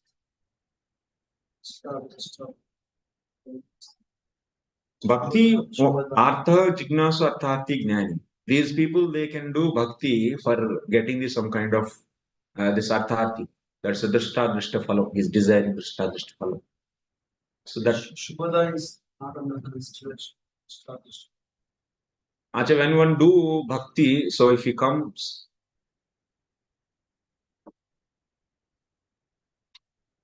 to this area, so when we do the Vaidhi sadhana bhakti, so after taking the shelter of the Guru and then after Shraddha, one we doing the Vaidhi sadhana bhakti, Suddha Vaidhi sadhana bhakti, then the two leaves will come, Kleshagni and Subhada. Those are the obstacles for bhakti actually, Subhada. That means Subhada means manifesting of the some auspicious results which are like name, fame, and so on, so other things like wealth, whatever. So those are all bhaktyut anarthas. One should not get attracted by those. and he should not get attracted by that and continue his bhajan, then he will. So then that is not considered as he is already Anyabhilasha Sunya. Then only you can consider in this area. He already. Shraddha, right? From faith, Rakshay, Yeah. he starts bhakti. Yes. Suddha Bhakti. Uttam. Before that is there Bhakti. This is not Suddha Bhakti. What is Adrishta Phan? Adrishta Phalam is Sarga Sukha. Sarga. After doing yajna, immediately it will not be visible. It is there, that means from that yajna, so adrishtam, that means unseen thing is deposited in your account. That is only visible when one leaves this body. So that's why it is known as adrishta phalam. After performance of the yajna, one result already we are getting. That is adrishtam. Others unseen. But some things sometimes we can see also, like a putra kameshti yaga, if they do drishta phalam, immediately after some time he is seeing the result, baby.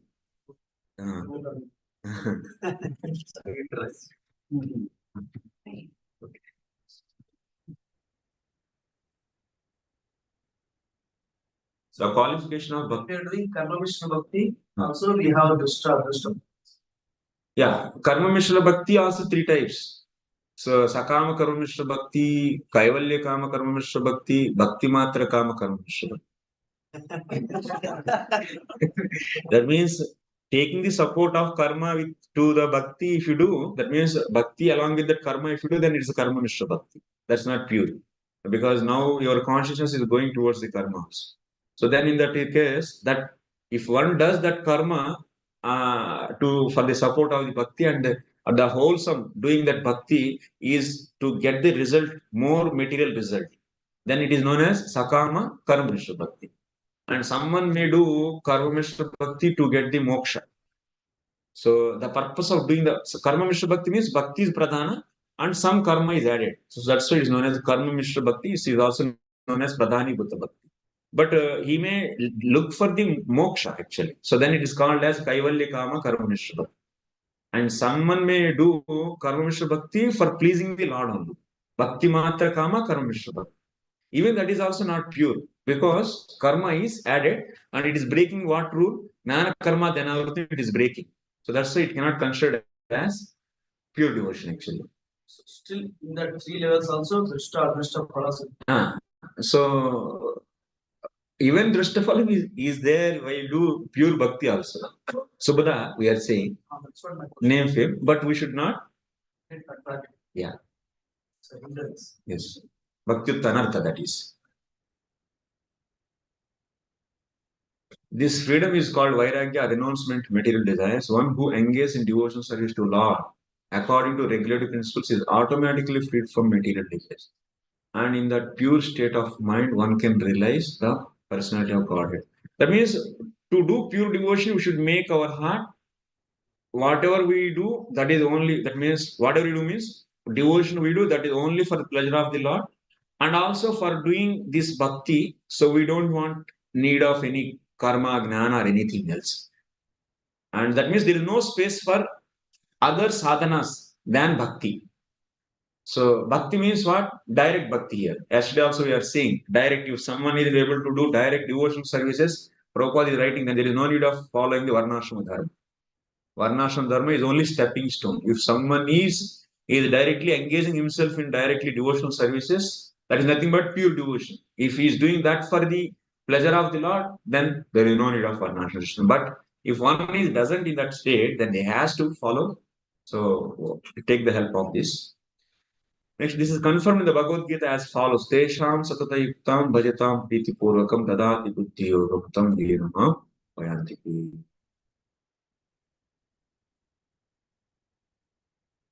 So once if one enter into the fully surrender to the Lord, that means in our diagram, if one come to the pure, that means surrender. This is a Dhrushraddha means full surrenderance. Then after that, what about his bodily maintenance? What about his bhajan guidance? Lord is saying that I will take care. If you surrender to me, Yogakshema Vahamya means there he is saying everything. You don't need to worry about your Guru also. I will make arrange that. And how to do bhajan? And many people they ask, Prabhuji, how to do Raganuga Bhakti? And who will guide? First of all, you surrender, then all will be manifested later. We don't want to surrender. Simply speculating is no point of. And many people they say, how to identify my stage? So where and how it will happen? Like that they say. So Lord will give guidance when we. So dadami buddhi yogam, Prabhupada is saying. One has to conquer the mind, and one may do it by following the Vedic rituals, by performing different types of sacrifice. The ultimate end of all those performances is to attain bhakti, or devotional service of the Lord. That's why Sutta Bhakti definition, whatever is going by Rupa Goswami, is the founder Acharya Sri Chaitanya Mahaprabhu. And you can see the same kind of definitions in Ramanuja philosophy also. We took some few principles from them also. So the bhakti, pure devotion, is their concept also. But very vastly it is advocated and promoted by Sri Chaitanya Mahaprabhu. And to those principles, so whatever Chaitanya Mahaprabhu taught to Sri Rupa Goswami and Sanatana Goswami, so theory, that means with the books actually, with this pramana, books are written by Rupa Goswami, Bhakti Rasamrita Sindhu.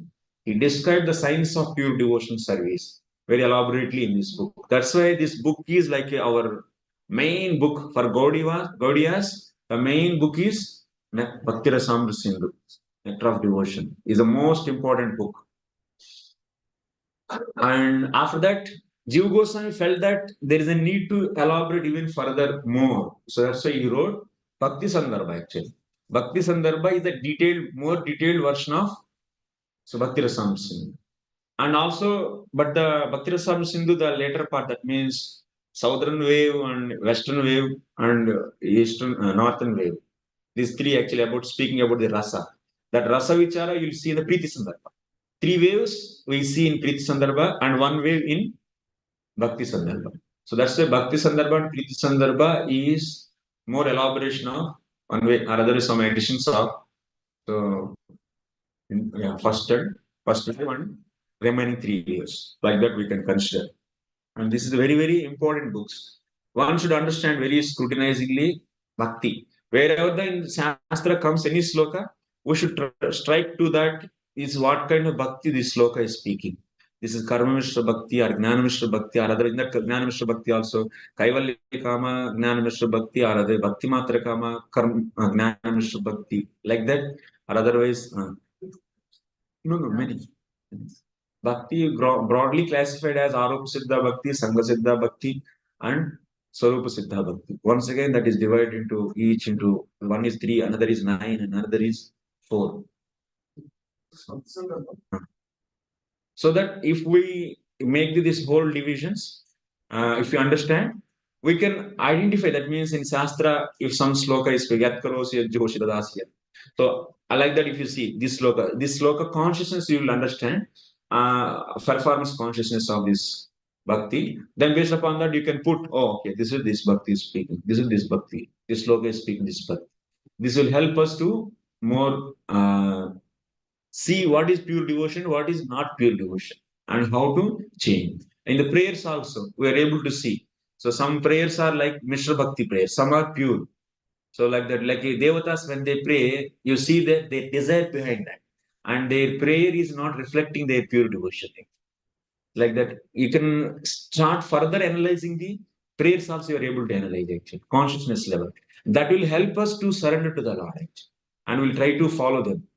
That's why there is a bifurcation, crystal clearly able to see the subtleties of bhakti, and in the prayers also the consciousness of the person who is praying, devotee. Vasudeva was selected Vakyanas, which are very pure characters. Yes. Yeah. Now, when we discriminate, okay, he's Karma Mishra, is that not a No. Upakyana, whole summary is pure devotion. In between, like you see, like Takshopakyana, if you see, there are many are praying, like demigods, Prajapatis, or different Brahmanas, everyone is praying. Those prayers are maybe that means not pure devotion, but the whole Upakyana, ultimately, the Lord Shiva and also his devotion, if you see the position, everything is pure devotion. Whole, you have to see, final summary. Inside, definitely you can see in them In Bhagavatam also there are so many places where we can see description of Karma Mishra Bhakti, Jnana Mishra Bhakti, Karma Jnana Mishra Bhakti, and like that many types of bhaktis, and Satvika Bhakti, like that Rajasika Bhakti, Tamasika Bhakti, Nirguna Bhakti, many are discussed.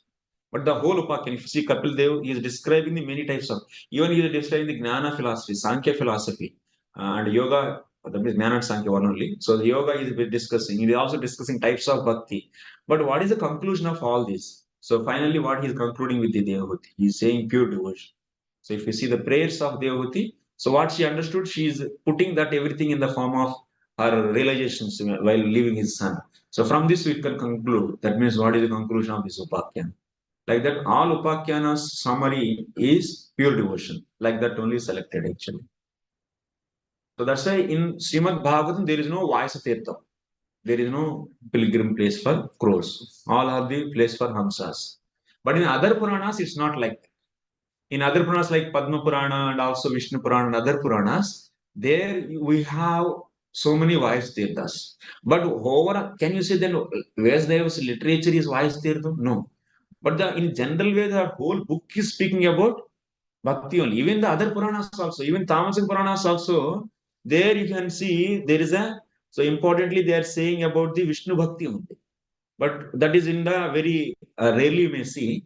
But all the Puranas ultimately they are meant for doing the pure devotion. That's why Anvay Vyatirekabyam Yasya Sarvatra Sarvada. Yasya Sarvatra Sarvada. All the places Bhakti is only the conclusion actually.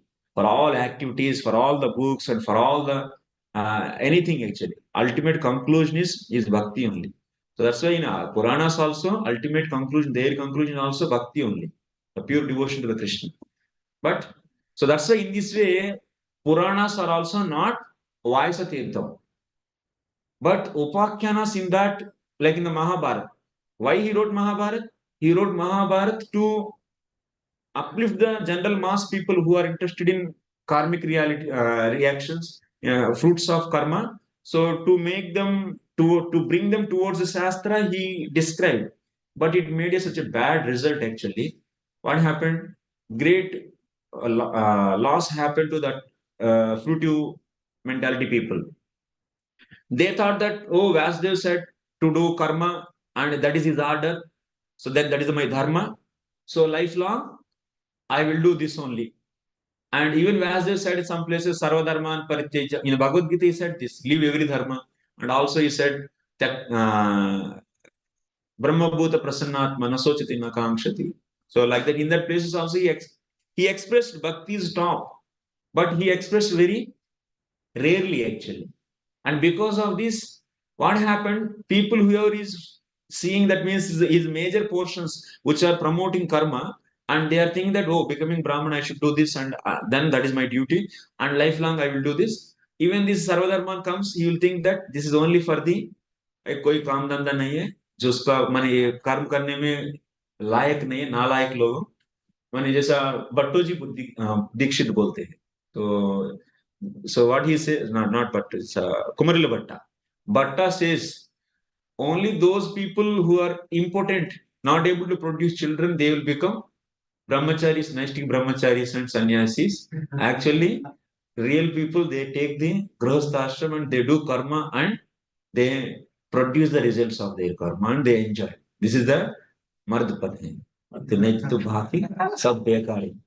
पंगवादय ही से मैंने जो नपुंसक और लंगड़ा फिंगड़ा लोग ये सब लोग ही सन्यासी देखते उन लोगों के लिए ये ब्रह्म सत्यम ज्ञानम अनंतम ब्रह्म this kind of statements and even the people also सर्वधर्मान परित्यज्य जो भी अपना एक्टिविटीज को समर्थन करने के लिए ऐसा वाक्य दिखा के तो वो लोग चले जाते हैं उन्हीं लोगों के लिए लेकिन नहीं तो work is worship so this is the damage actually happened because of Vasudev's. So what his intention is, who was he? Bhatta? Yes, Kumaril Bhatta. Prabhakar and Kumaril Bhatta. These are the Mimamskas debated with Shankaracharya. So, and Shankaracharya defeats them actually. Because Shankaracharya he took sannyas, na? And he says that no, karma is important. Bhatta says karma is important. No, at that time the Karma Kanda was very much prevailing. and that was destroyed.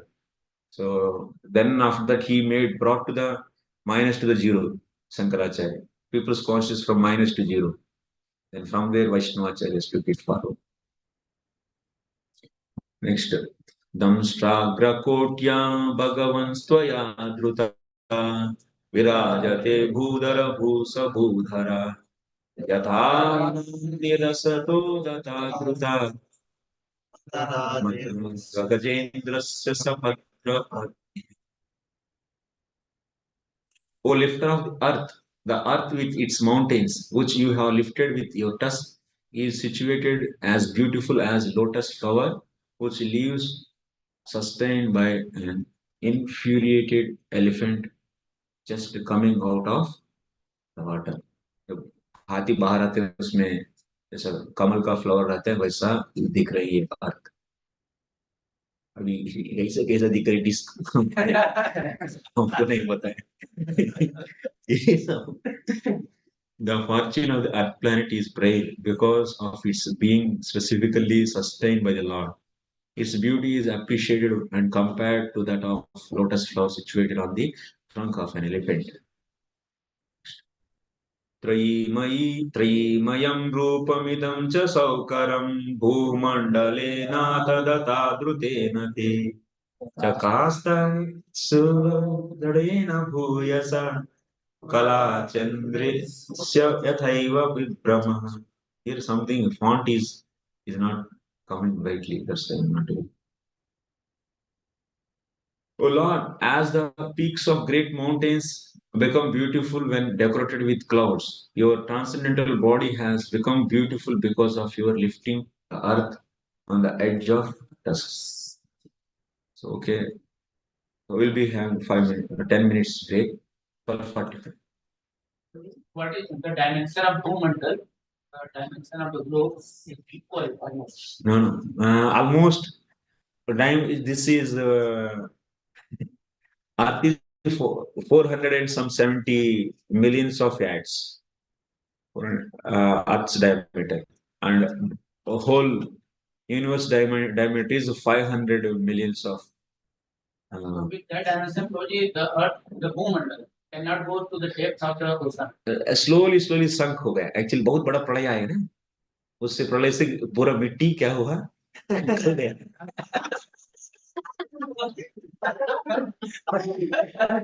प्रलय से वो सरक गया actually.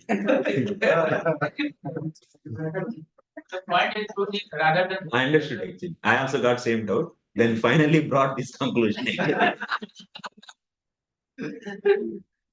Yeah, Prabhu. Whole Earth is, whole the universe is having 500 millions of yajnas. So that means if you made it half, that means half is up and half is down. We are at the hip, na? That means hip of the universe. If you take whole universe as the Virat, and at the hip, Earth is there. That means exactly middle. It means the 250 millions of yards, we are in middle actually. Then water is there. If you go down, actually the thickness of Earth is so 1 lakh. And after that, Anshesh is there. And he is also 1 lakh yajnas. And down, there is a Kurma. Kurma is also 1 lakh. And total lakhs, 3 lakh. So if you remove 3 lakh from the 250 million, that means so 3 lakh just then Kurma is on the Garbhodaka ocean, Garbhodaka Jala. So then that's why because tortoise need water or not, it's naturally Garbhodaka. That means just 3 lakh yojanas down only water is there. Out of 250 million, 1 million is equal to how many lakhs? 10 lakhs. And 250 million, if you minus the 250 million minus 3 lakh. 247. No? Hey, lakh, 3 lakhs is just. Yes. 249 point. That means just water is, how much space is there actually? Very little space. 2 lakh, that is Earth is also itself is 1 lakh, and if you remove, that means Anshesh and Tortoise, that is Kurma, if you take, that's a 2 lakh. Only 2 lakh yojanas space only is there between the Garbhodaka Jal and the Earth. If there is a huge water, then so it's very easy to go down. Yes or no? Like that it. It didn't touch the water. Huh? It didn't touch the water. It didn't touch. Yeah, it went into the water. Then after that, Varaha lifted that. इसीलिए मैं बोला थोड़ा adjust में थोड़ा सा थोड़ा मिट्टी चली गया तो थोड़ा अंदर जाएगा. Rather than Bhumandal project, it was thought low. No, that's impossible actually. Then you are going against the whole fifth canto. The whole fifth canto clearly describing entire Bhumandala's structure. That's impossible. Globe cannot be.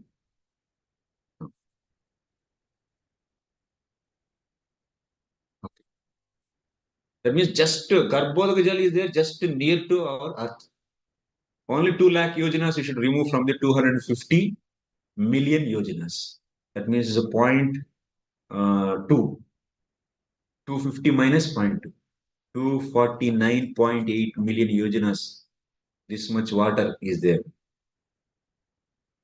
वो जो वो तो इतना चौड़ा है भूमंडल, रास्ता ही block कर देगा वराह देव को नीचे जाने के लिए. Varaha, what is important? और उसके बाद नीचे जाके उसको उठाएंगे कैसे, उतना साइज ही का. Akartum अन्यथा akartum sarvam kartum samartha. That is Bhagavan. That's why he went there. So, will we have break for 10 minutes?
इधर गया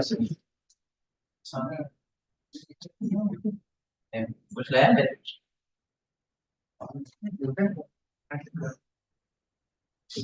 चारधाम की गान गाएगा. अल्लाह के लिए क्या बोलते हैं अलग गाना वो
Thank you, Prabhu.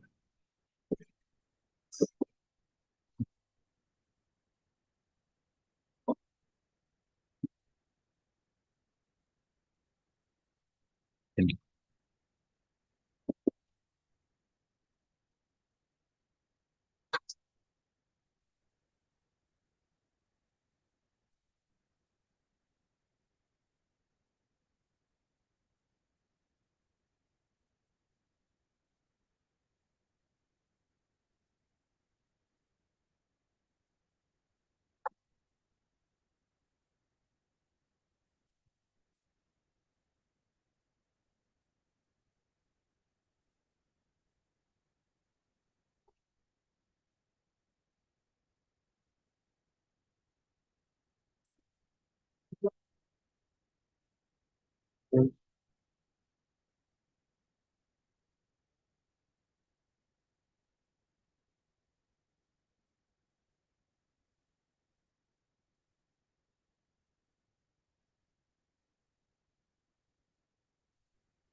Hare Krishna, Krishna Krishna, Hare Hare, Hare Rama, Rama Rama, Hare Hare.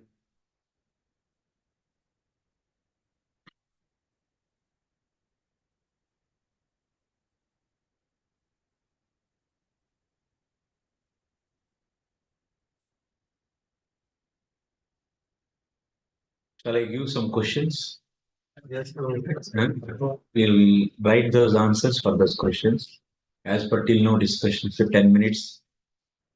Can you note down questions as assignment? It's an open test. It's a closed book. It's open-minded.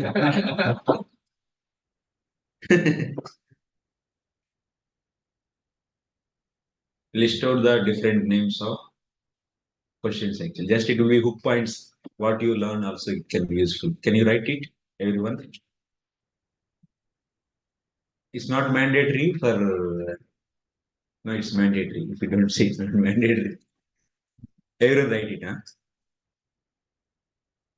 First and foremost, list down the different names of kalpas of Brahmaji's 1 month. Okay. Different list out the different names.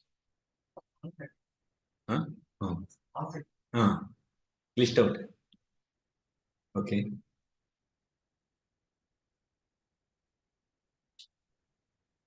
List out the 30 names of kalpas of Brahmaji's 1 month. Next,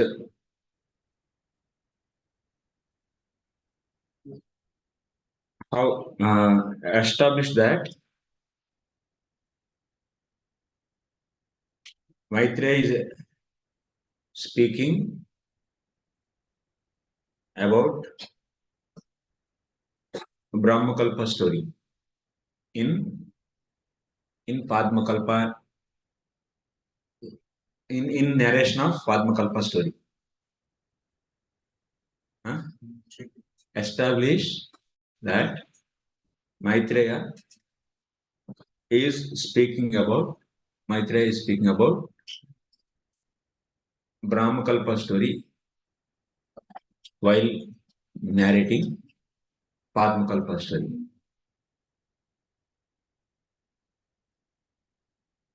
Okay, you know answer for this. How to establish this?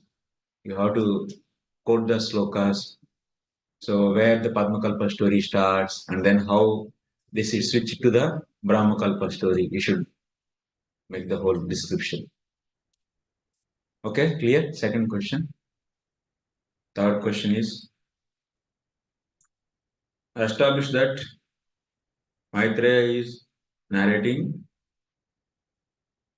Vartamana Varaha, Sveta Varaha story while explaining Padmakalpa story.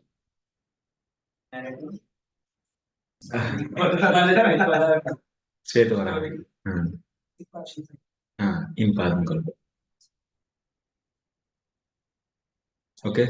Third question is clear? Okay. Next. Establish that Varnashrama Dharma is stepping stone to pure devotional service. Fourth question. Establish that Varnashrama Dharma is stepping stone to pure devotional service.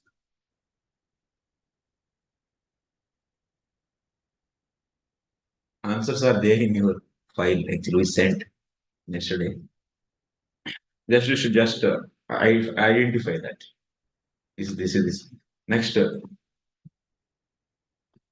how brahmachari duties should be performed to not to cover the pure devotion.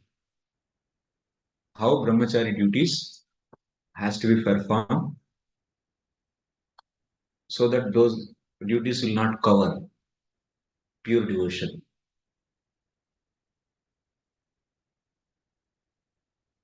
It's clear? Question nobody is writing or what writing?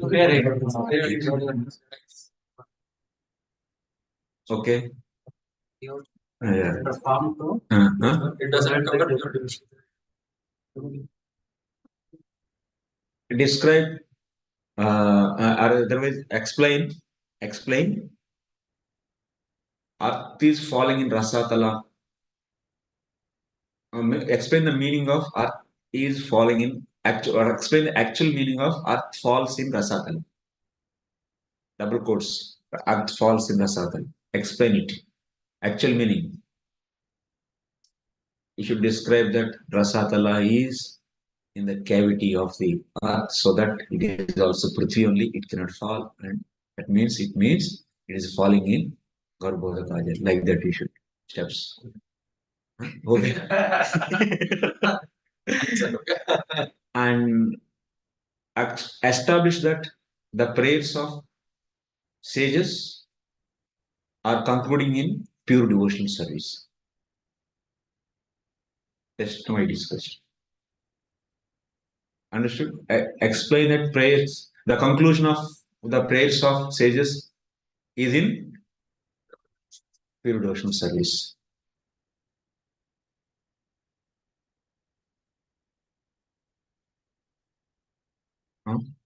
Then, okay, this many. Anything is there?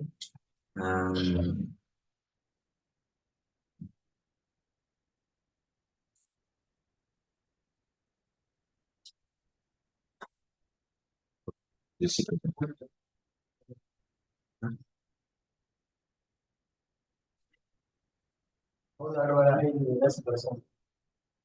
yes, very good. How Lord Varaha is Vedas personified. Because Lord is releasing, exhaling Vedas that entered into Brahmaji's nose, and that is coming in the form of Varaha. That's right. Varaha is personification of Vedas. And these sages are seeing, and but they are concluding in pure devotionally. They are saying that finally what? This form is only experienced by vairagya. What is there in the previous sloka? How it can be experienced? Vairagya bhaktyatma jaya anubhavita. That means Lord's form can be realized or experienced by what? By the bhakti which is free from the attachment for the seeable and unseeable results. That's this is establishing Anyabhilasha Sunyam. That means vairagya is here. So vairagya here is establishing what? Anyabhilasha Sunyam. And one is not having this kind of desires and also not doing that karma is jnana karma janavritam. So kevala bhakti. So that is this prayer 39. You should take it and based upon this and also further is coming one more. So based upon this you should say that these prayers are concluding in pure devotion.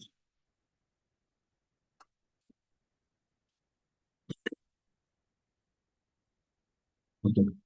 40 second, no? संस्थापयैनां जगतां सतस्तुषां लोकाय पत्नीमसि मातरं पिता विदेम चास्यै नमसा सभत्वया यस्यां स्वतेजोऽग्निविवारणावत्. O Lord, for the residential purposes of all inhabitants, both moving and non-moving, this earth is your wife, and you are the Supreme Father. We offer a respectful obeisance unto you, along with Mother Earth, in whom you have invested your own potencies, just as an expert sacrificer put fire in the Arni wood. Actually, just remembering Prabhu's question, how Varaha can enter into down actually. How Varaha when he was appeared? Upper portion. Is only upper portion of the thumb actually. And if he is only that much small, and how he becomes that much big, and that much big also can become that much small also. He can become anything actually. He can go anywhere, and he can do anything. That is beyond the achintya shakti he has, inconceivable potential Lord is having. So here we are seeing the Lord is putting, that means he is bringing Mother Earth, Bhumata, Bhudara.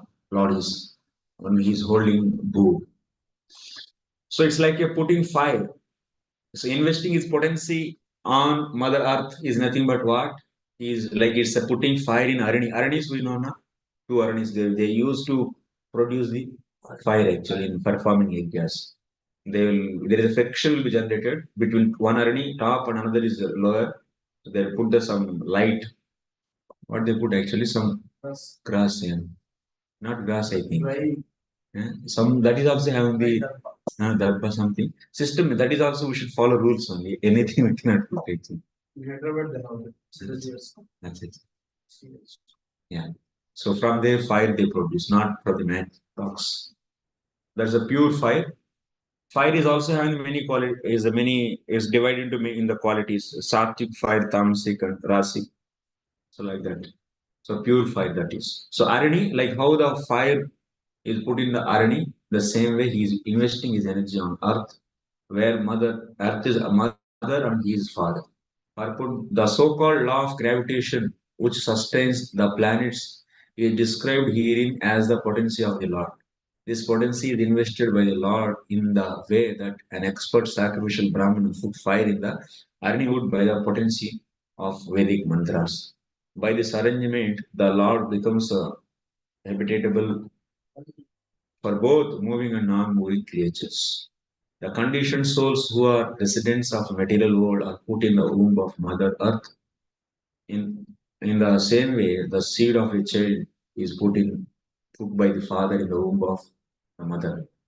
This conception of the Lord and the earth as father and mother is explained in Bhagavad Gita. Conditioned souls are devoted to the motherland in which they take their birth, but they don't know their father. The mother is not independent in producing children. Similarly, material nature cannot produce living creatures unless in contact with the Supreme Father. Like Ikshanakarta. So Karnano Sai Vishnu, when he glances, all the jivas along with their karma. So, and also what it enters, Kala Shakti. Both they enter, and Prakriti is having the quality of changing.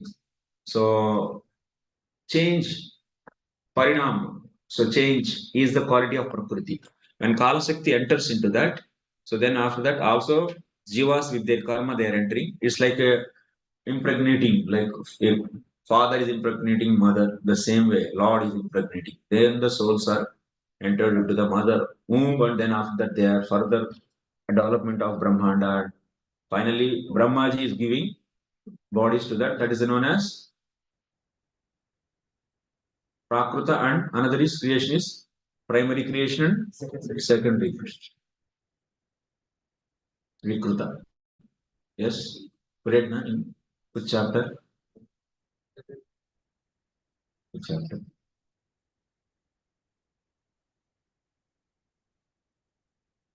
10th. 10th chapter. 10th chapter. 10 or 11. 11th chapter. I forgot it a long time. 10 chapters are the fourth chapter, the process of creation.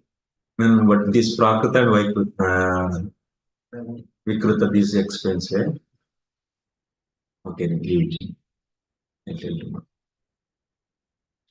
कश्रद्धदीतान्यमत अन्यतमस्तव प्रभो रसां गतायां भुव उद्बर्हणम् न विस्मयोऽसौ त्वयि विश्वविस्मये यो मया येदं सृजेति विस्मयम् ससृजेति विस्मयम्. Who else but you, the Supreme Personality of Godhead, could deliver the earth from within the water? It is not very wonderful for you. However, because you acted most wonderfully in creation of the universe, by your energy, you have created this wonderful cosmic manifestation. When a scientist discovers something impressive to the ignorant mass of people, the common man, without inquiry, accepts such a discovery as wonderful. But the intelligent man is not struck with wonder by such a discoveries. He gives all credit to the person who created the wonderful brain of the scientist. A common man is also struck with wonder by wonderful action of material nature, and he gives all credit to the cosmic manifestation. The learned Krishna conscious person, however, knows well that behind the cosmic manifestation is brain of Krishna, as confirmed in Bhagavad Gita, Mayadhyakshena prakriti suyate sacharacharam. Since Krishna can direct the wonderful cosmic manifestation, it is not at all wonderful for him to assume the gigantic form of a boar and thus deliver the earth from the mere of the water. A devotee is therefore not astonished to see the wonderful boar because he knows that the Lord is able to act far more wonderful by his potencies, which are inconceivable to the brain of even the most erect scientist. So that's why Lord Varaha, how he lifted such a earth. So this is inconceivable. So this is only for the devotees. Devotees means who surrender to the Lord. That means they accepted inconceivability of the Lord. How it happened? Just by studying scriptures logically. Why? By mercy. By mercy of such a devotee who has such a faith on the Lord's energies and Lord. So he has to give mercy. Mercy means nothing but krupa, is nothing but bhakti only. Mercy is how it is coming. It is coming from heart of the devotee. So when that devotee, he get from another devotee actually mercy. So that there is nothing but that means when he does bhakti, because of that bhakti, heart is losing all the conditioning. Vaigunyata, that means condition modes. Conditioning is out from that heart. That heart is fully now is filled with bhakti, is transcendentalized. And because of that bhakti, it became so soft. So then it started melting actually. That melting form is nothing but what? Mercy actually. So that's why mercy is nothing but the condensed state of bhakti.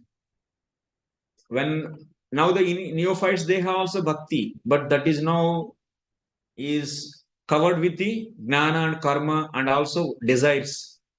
So that's why that is a saguna bhakti. That is not pure actually.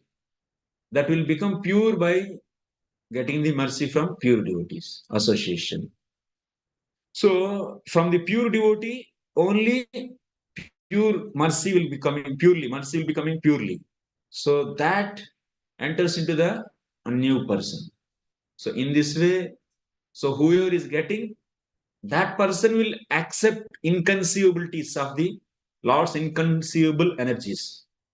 Otherwise, all the time it is doubtful, and that's why whoever didn't get this kind of mercy, they cannot, even they are given with the Bhagavatam, they cannot get any pure devotion. It's impossible for them. So that's why bhakti begins from bhakti. Bhakti comes from bhakti. So this is the funda philosophy. We'll see in today evening, Madhuri Kadambini discussions. Yeah. Mercy means opportunity to perform bhakti. Mercy means is a bhakti. For Is conditions. So, pure devotee Madhyamadika showing mercy and His is giving some where we Bhakti. suppose that bhakti only is giving. Is giving. Mercy is coming from the bhakti only. So that's why it's bhakti. That's why bhakti comes from bhakti.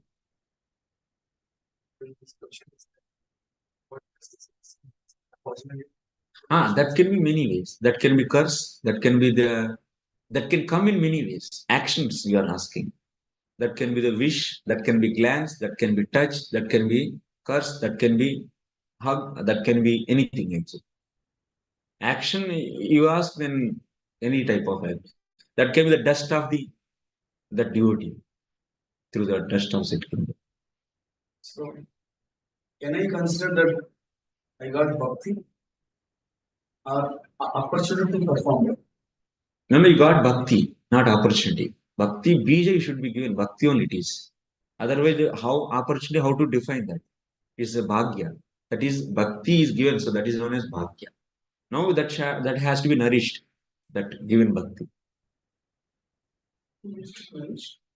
That means that you should grow it like it's a bija. Then you should put the water.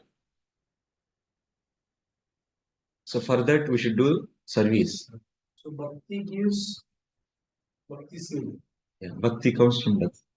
Bhakti seed comes from bhakti. Yes. Seed form. Bhakti is in seed form. Bhakti seed means bhakti in seed form now. When Prabhupada reached to, he gave them seeds or he gave them bhakti?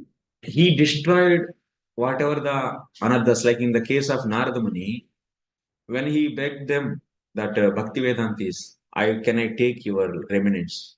By taking that mercy destroyed, that is also Bhakti only. That destroyed the blocks for doing bhajan, stumbling block, that is destroyed. Prabhupada, what he did seeds and also he destroyed the blocks, anarthas, which are stopping to grow that. He removed all the blocks. That's why they are very immediately picked up. And but we are giving, but it's nobody is picking up. That's partially because we are not able to destroy it. That is also bhaktas also not everyone is equal. Powerful bhaktas are different, small level, and they are various. And their Shakti is also that much only. They can also give that much mercy only, whatever they have in their bhakti level, the density of the bhakti and the power of the bhakti they have. Like but everything is same only. Like you see, fire is in the lamp is also same quality. Fire which is there in the like in a big flame is also same quality fire.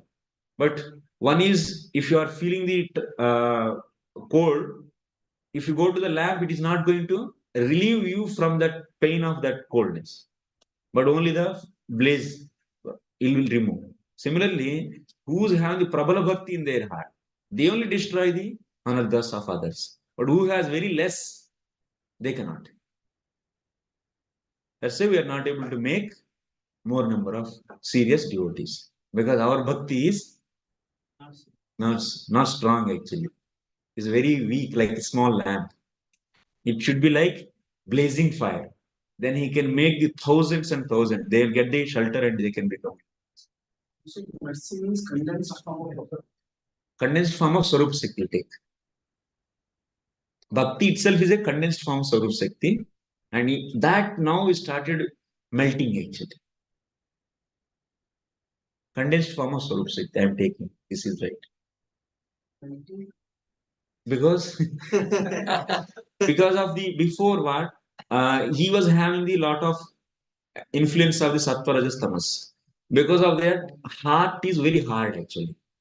That means he's being influenced by the modes. Then he will think that he's in the mode of goodness. He's influenced. Bhakti is there, but along with that, modes also there in the heart. Influence of modes also is there. Then he will think that he is liking, he's not liking, based upon his modes. That kind of conditioning behavior he will do actually. And sometimes based upon conditioning, he may give mercy, may not give mercy. That whatever little bhakti has, that he may give, may not. So that's why they make selectively. अरे तो बहुत पैसा देगा तो इनको थोड़ा हम भक्ति बारे बोलेंगे. A conditioned state actually. They are not unconditionally they are giving bhakti. But when this Vaigunyata is gone, even, that means they can give to anyone unconditionally. That means they are not influenced by rajas, tamas, and sattva. That's why unconditionally bhakti comes there. That means like sometimes water flows from the mountains and sometimes may not flow. So like that, so Sukadeva Goswami says in Bhagavatam. So these pure devotees also, sometimes they give mercy to someone and sometimes they may not give. But for their mercy, there is no conditioning. Anyway, we'll discuss this. Yeah.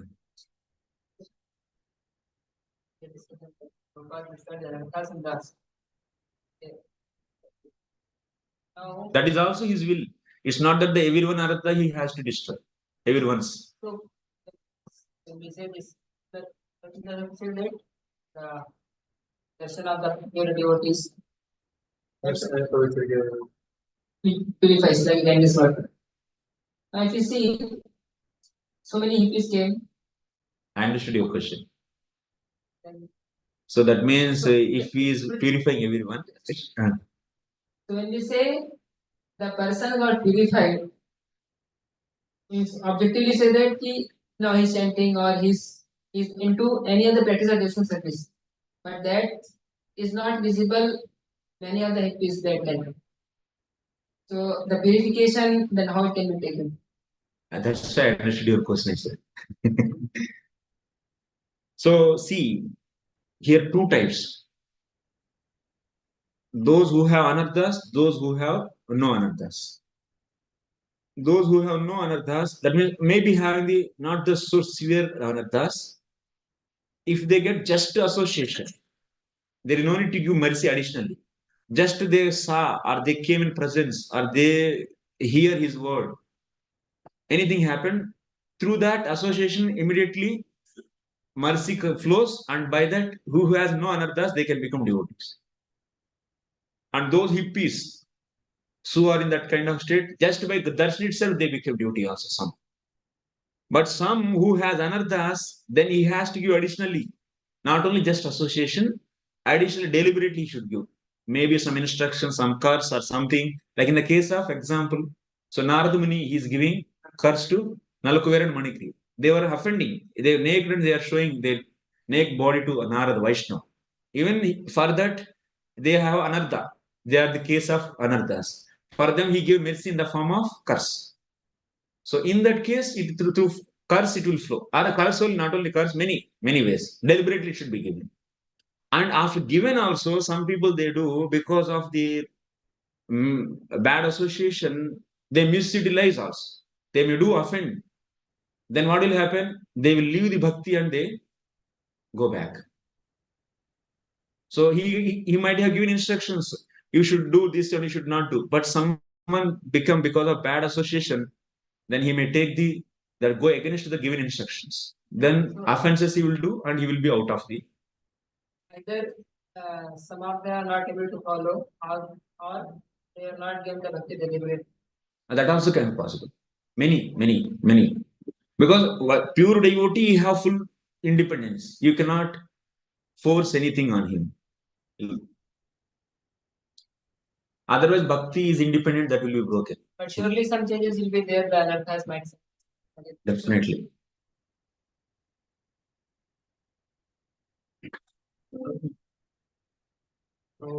Hey, we have to finish. The topic is completely different. It's going differently. Actually, I didn't want to take his question also, but it's not difficult for me, and I cannot. You can ask after class. You can come to me. I'll take less questions also from you. I'm saying, okay, because our syllabus we have to finish today second chapter. Otherwise, very huge chapters, 15 and 16. Lot of discussion, lot of bhakti principles, and many things will come actually. There you can well more, but here if we this side topics here are.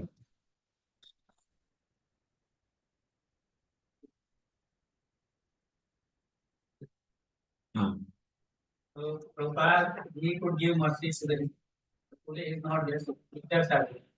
Yeah. So when I'm giving the class, so I'm giving whole month I'm giving class, but I'm not allowing Prabhupada to students to hear Prabhupada. Then not having the class. So,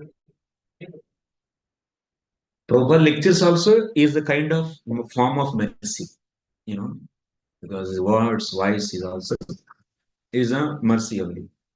So that's why we should allow to hear. How can you stop? And definitely someone so bhakti like you lit the lamp, one lamp, and after that you can use that lamp to lit another, like that, another candle. So this candle, lit candle can be used to another candle, like that. So someone can spread, but what kind of strength we have in our bhakti, that also we have to see. So that's why we have to use all the means. We should also make them to associate pure devotees like Gurudev or Guru Maharajas who are practicing. You should regularly allow them to associate with them and do service and hear their lectures and like that. So that what will happen, whom we are not able to lift, because some people they have a lot of weight of anarthas, and it's difficult to destroy their anarthas in by our Shakti, with our bhakti. So then in that case, we have to take them to the higher authorities like एक छोटा doctor RMP के पास जाते बीमारी के लिए तो ठीक नहीं होता तो क्या करे, बड़ा डॉक्टर के पास जाते वैसे ही. Can you say probably Prabhupada का lecture उस time के लिए था? ऐसा नहीं. But definitely there is an advantage. So if he is physically there, so then he can understand he can hear also. If you get physical association, that's more definitely. There is more mercy is there, you can say. Because mercy also quantity is also varies. Small and big more, that is also possible. Like the fire. But quality is same, but quantity can be varied. Like fire in the lamp and also fire in the blazing fire is a different. So the amount or quantity. Similarly, if he's personally there and he's hearing your questions and he's understanding your problems and he's giving physically instructions to you, that's more mercy. So, but in general, lectures itself is a form of mercy. But whom it can influence, who has a lot of anarthas, even they hear, they may not get influenced by it. And because of their another amount is heavy. So that's why many we are making them to hear, but many are not accepting us. Then they need some more actually. Maybe some Vaishnava should give more mercy to him. Vidhunvata vedamayam nijam vapur janastapasatya nivasino vayam satashikotrudukashikambu binduve vimrujamana vrushamisha pavita. O Supreme Lord, undoubtedly we are inhabitants of the most pious planets, the Jana, Tapas, and Satya. These sages belong to these three planets. But still we have been purified by the drops of water sprinkled from your shoulder hair by the shrinking of your body. Exactly. So when it came, this water is coming and falling, and they are all purified. Ordinarily, the body of a hog is considered impure, but one should not consider that the hog incarnation assumed by the Lord is impure. That form of the Lord is personified Vedas and is transcendental. The inhabitants of the Jana, Tapas, and Satyalokas are the most pious persons in the material world. But because those planets are situated in the material world, there are so many material impurities there are also. Therefore, when the drops of water from the tips of Lord's shoulder hair were sprinkled upon the bodies of the inhabitants of the higher planets, they felt purified. Savaibata prashtamatistavvaishate yah karmanam paramapara karmanam yad yogamaya gunayogamukhitam vishvam samastam bhagavan videhicam. This is a little important slogan. O Lord, there is no limit to your wonderful activities. Anyone who desires to know the limit of your activities is certainly nonsensical. Everyone in this world is conditioned by powerful mystic potencies. Please bestow your causeless mercy upon these conditioned souls. Here is an important point. Yoga Maya Guna Maya Mohitam. This whole world is Yat Yoga Maya Guna Maya Mohitam. So this whole world is bewildered by the Lords Yoga Maya and Mahamaya. Srila Vishwanath Chakravarti Thakur is explaining this a little more. एवं तल्लीलां कति वर्णयाम वयं सर्ववेद विदोपि त्वल्लीला सिन्धोः कणमपि सामस्त्येन न विद्मः कें पुनरन्ये वराकाः इत्याहुः. So here it is said that Lord's glories are like a ocean. Lord's leelas are leela sindhu. Sindhu means ocean. And Sarva Veda Vidopi, the one who Vayam Sarva Veda Vidopi, these sages are saying, we are all the knowers of the Vedas. Even we are all the knowers of the Vedas, but your Leelas are like an ocean. In that ocean, even one drop also we don't know. Kanamapi Samastyena Navitmamaha. Even one drop also we don't know. You have so many innumerable Leelas. And what to speak of others? So, why the devotees are also not able to know the Lord's Leelas? That is being said here. Tava karmanam param yeshate janati janami iti abhimanyante ityartha. People think that we know Lord and we know the Lord's past tense, but actually they think that they know, but actually they are not knowing completely. So, nanu maya mohita jivo na janatu nama mayatita madbhakto naradadi. Now Lord can ask these sages, Acha, you are all saying that. So people who not knowing this, it's okay. People who are bewildered by the Maya, they may not know about me and my glories. What about the people who are not in the Maya? Like example, Narada and so and so. They are also don't know the my Leelas fully. Then these sages are saying, yes, yes, they also don't know your Leelas fully. So because Yasya tava yoga maya chitsikti urti vedaha gunayogo gunamelana rupo avidya cha tabhyam mohitam. All the jivas, that means who are not in the Maya, who are in the Maya, both who are in the Maya, they are bewildered by the avidya. All the jivas are covered by the avidya, and who are not in Maya, that means who are not, you are confused by the Yoga Maya, they are also bewildered by one of the vritti of Yoga Maya. So like this, Lord is bewildering Prakrita Jagat and also Aprakrita Jagat. Being illusioned by Yogamaya, they're all thinking that Lord is only little boy. Yasodamaya thinks that Krishna is only small boy, and if any difficulty he gets, immediately she started crying. Because she is also being influenced by Yoga. And she can also understand, she also cannot understand that he is not in danger. And she expressed her love like that. So that's why he is bewildering both jagas. And what is from this what he is getting? So by bewildering the bhaktas also, he get rasa. That is, so lot of rasa he enjoys by bewildering. And Jivatma, because it is away from the Lord and it doesn't want to turn towards the Lord, so that's why Maya is so keeping in her lap, capturing and be with me, and we'll be together. So next.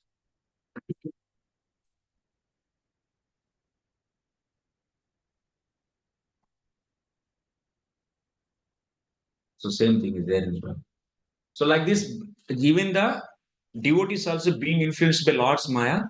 So Yasoda Maya knows only Krishna Leelas, but Krishna performing like Leelas like Narayana, these Leelas, she doesn't know. And the devotees who are in the Vaikunta, they don't know Krishna's Leelas. And devotees who are in the Dwaraka, they don't know other Leelas. They are built that much and they will be knowing Krishna as like that only. With the Aishwarya Yukta Madhurya in Dwaraka, pure Madhurya in Vrindavan, and pure Aishwarya in Vaikunta.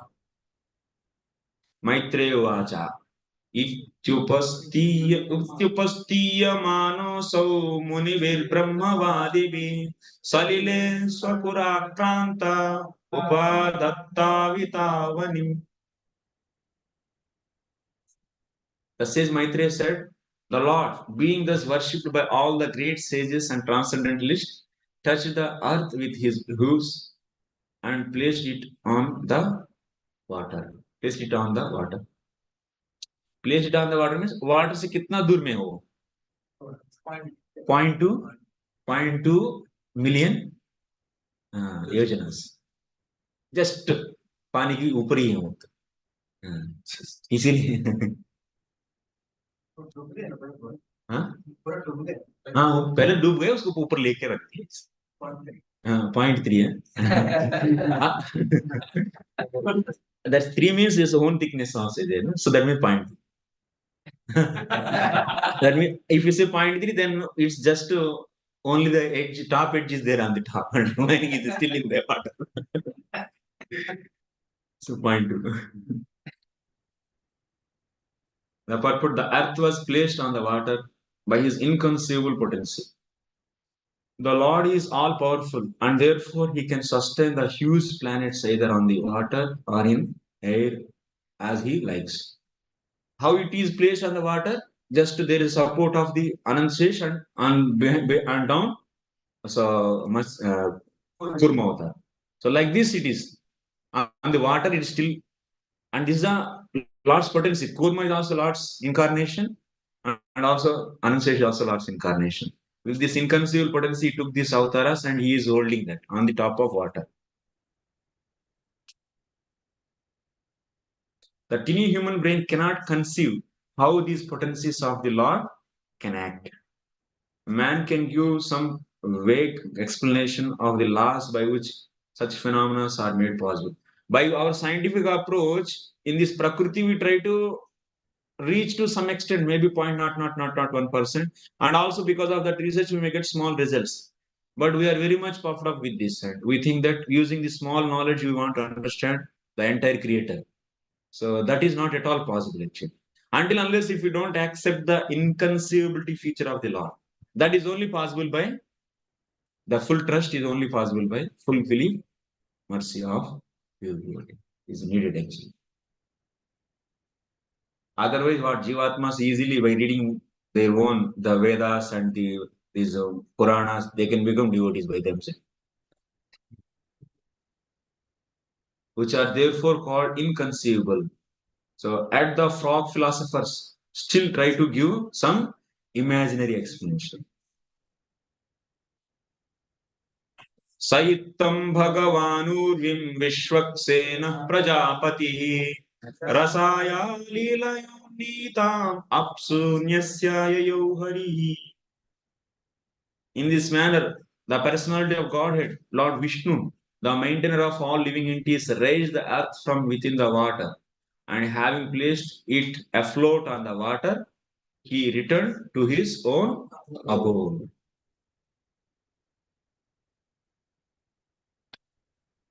The personality of Godhead, Lord Vishnu, descends by his will to the material planets in his innumerable incarnations for particular purposes. And again, he goes back to his own abode. When he descends, he is called an avatara because avatara means one who descends. So neither the Lord himself nor he specific devotees who come to this earth are ordinary living entities like us. Prabhupada is writing. He's considering himself as ordinary living. Like you all, you should write like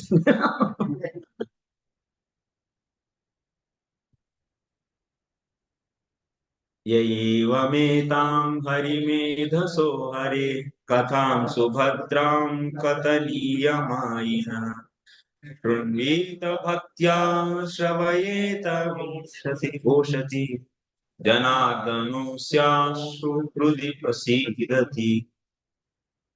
Parasruti is a real phala.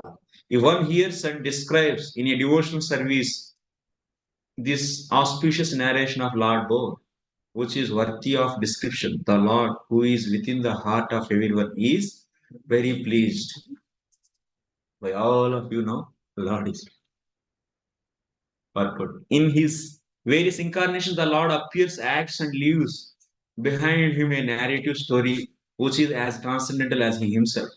Every one of us is fond of hearing some wonderful narration, but most stories are neither auspicious nor worth hearing because they are of the inferior quality of material nature. So, like all these movies, this and that. Every living entity is of superior quality, spirit, soul, and nothing material can be auspicious for him. Intelligent persons should therefore hear personally and cause others to hear the descriptive narrations of Lord activities, for that will destroy the pangs of material existence. Out of his causeless mercy only, the Lord comes to this earth and leaves behind his merciful activities so that the devotees may derive transcendental benefits. So, because to give paritranaya sadhunam vinashaya chatuskruta, so to save his devotees means the devotees of the Lord always hankering for the association of the Lord, and they want to see the various leelas of the Lord, and because they are not getting that, their heart is in the pain actually. To relieve that pain, he comes, and at that time, so secondarily, automatically, it happens killing of the demons. But the main purpose is to relieve his devotees from the separation pain.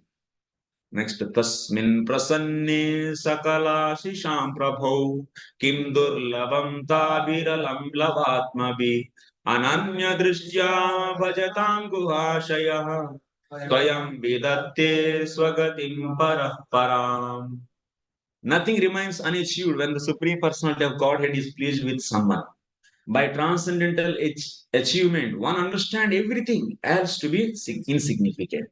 One who engages in transcendental loving service is elevated to the highest perfection stage by the Lord Himself, who is seated in everyone's heart. That means when we get the seed of this pure devotion from pure devotees, and then if we do sadhana bhakti, by seeing that sadhana bhakti, Lord will uplift that jiva actually. He will get his mercy. Then one will get the mercy from Lord.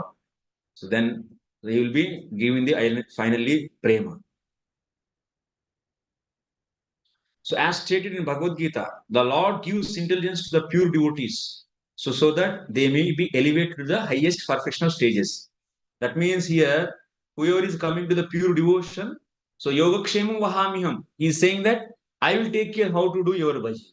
So, but you should surrender. Qualification is Drashraddha. Surrender, then he is in the pure devotional platform. Prabhupada is writing same point. He has stated in Bhagavad Gita that Lord gives intelligence to the pure devotees. But for the what about the people who are common? For whom will give the mercy?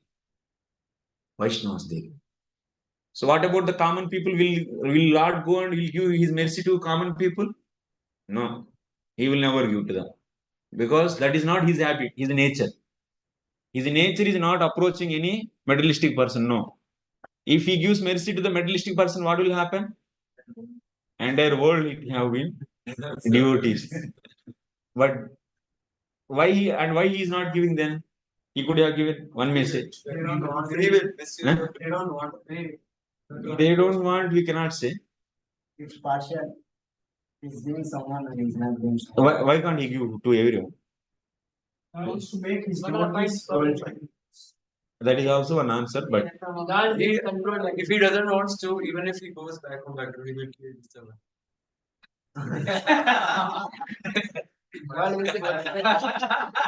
He does not want. उसको जाना नहीं है तो ले तपस्या करके God will be controlled by actually in Paramatma Sandra it comes. Lord is not reacted to the, he will not react to the material pains. by seeing the material pain of Jivatma, he will not react. His heart reacts for only devotion. Material pain will not touch the heart of the heart, Lord. Lord's heart cannot be touched by material pain because he is completely pure. And material pain, material suffering cannot touch his heart. But it is touched by devotees. And that's what they give. There's a lot of discussion here. So,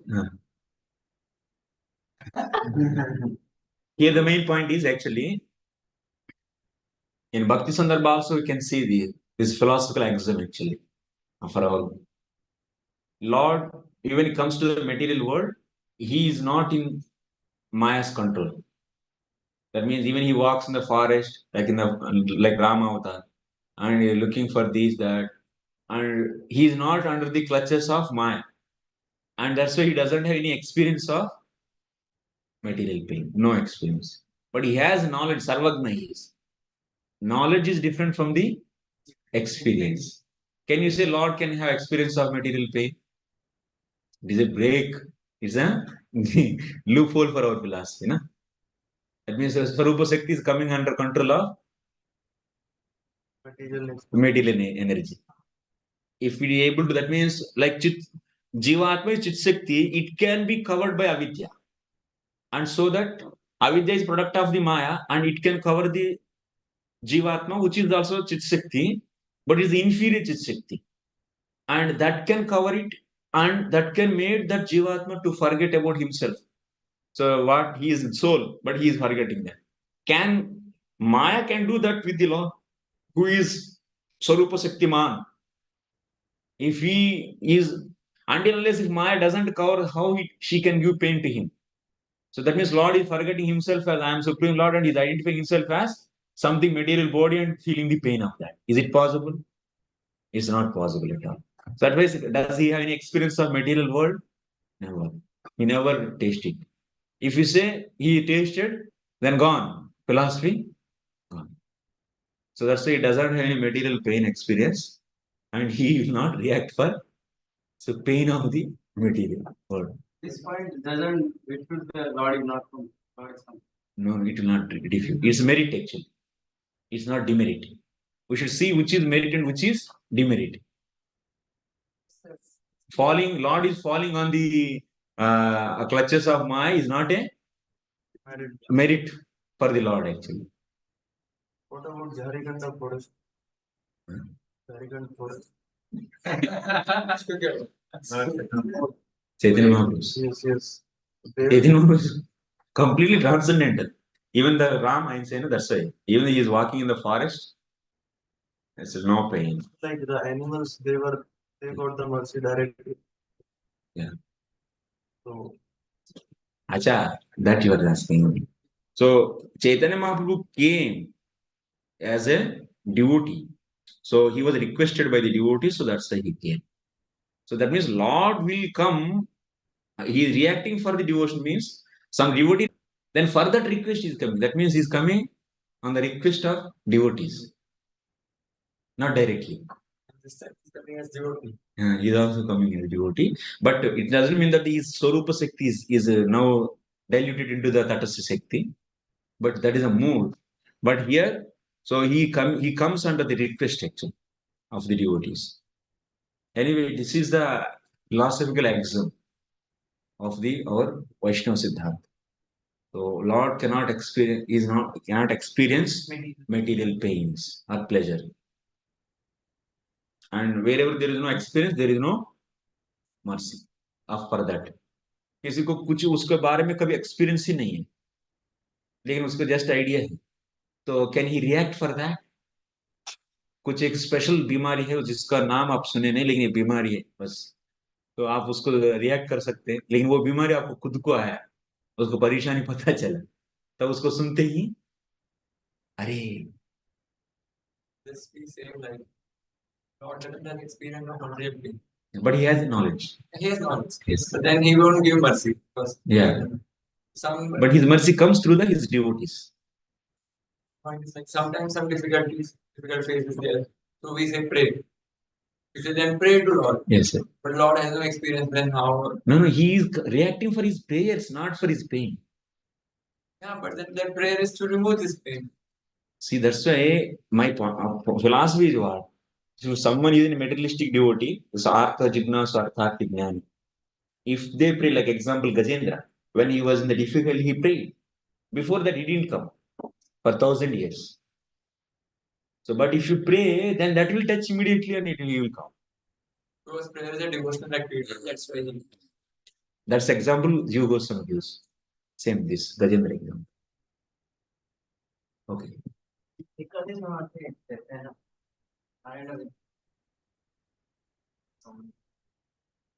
That some devotee, we have to see, you have to, every story. So if you hear in between, then you have to link it with the, some devotee prayer is there behind this, sometime. So which is not, maybe not visible in the story also. We have to consider like that. And also, bhakti begins with bhakti. And if here someone become the devotee means, or other from the birth is devotee means, you have to understand that he got the seed from the any another life, we don't know. So that this is philosophical existence, we cannot change it actually. Even in the stories, it is not there, because story also cannot describe the what is happening for the millions of years in the background. We don't know. So that's it. These has to be accepted. Axioms. Next, ko namaloke purushartha saravit kuru kathanam bhagavat katha sudham apiya karna jilver bhavapaha maho virajyeta vinanaretaram. Who, other than one who is not a human being, can exist in this world and not be interested in the ultimate goal of life? Who can refuse the nectar of narrations about the personality of Godhead's activities, which by itself can deliver one from all material pangs? Only who will reject? Naretaram means who is animal. The narration of the activities of the personality of Godhead is like a constant flow of nectar. No one can refuse to drink such a nectar except one who is not a human being. So devotional service to the Lord is the highest goal of life for every human being. Such a devotional service begins by hearing about transcendental activities of the personality of God. So these animals, they glorify him as like what? Swaraha, Vidvaraha, Ushtra, Karaihi, Samstitaha. These animals will glorify him. Whoever is not, in whose ears the Lord's names are going, they are glorified by all these four animals. This dog and this hog and camel and ass. They all glorify him because, wow, being a human being, he is performing our duties so nicely actually. And that means he is being human being, having intelligence, and he knows that there is a punishment for this, but still he is doing. So which we cannot do. I cannot replace you and that dog, hog, ass, and camel sitting together and they are discussing actually. Oh, this person is doing your activity also very nicely, and my activity also very nicely. And I cannot repeat you, I cannot imitate your activity, and you cannot imitate my activity. But he is being human being, different from all of us animals, and he is doing our activities perfectly than us. Like that, they glorify.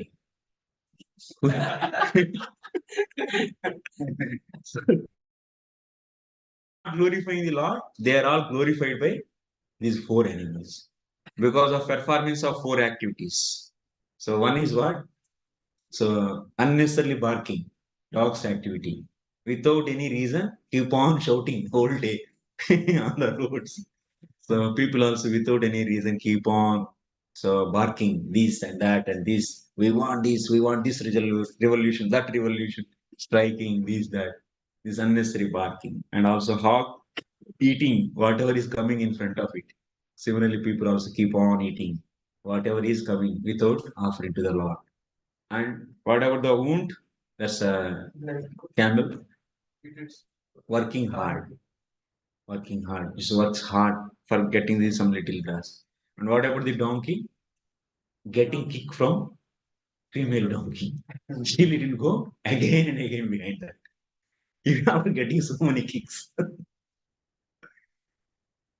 Thus end the Bhakti and the purports of 3rd canto, 13th chapter of the Srimad Bhagavatam entitled Appearance of Lord Varaha. Thus only narrator, who is not a human being, he will be so not glorifying the Lord's glories. Now the pregnancy of Diti in the evening. Sri Sukha Vacha Nishamya Kaishara.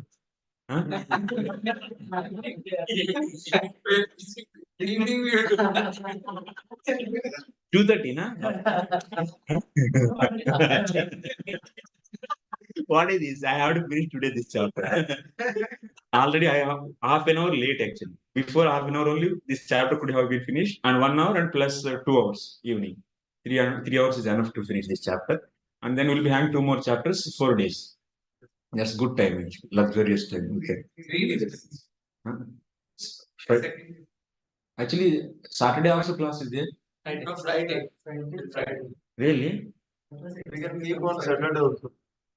6 days he said actually. 1 to actually where is that message? Let me see. Hey, cheating me. Let me see actually. Maybe I am confused. 1 to 5. 1, 2, 3, 4. Today's 2, 3, 4, 5. Acha. Maybe I am only confused. Oh my God.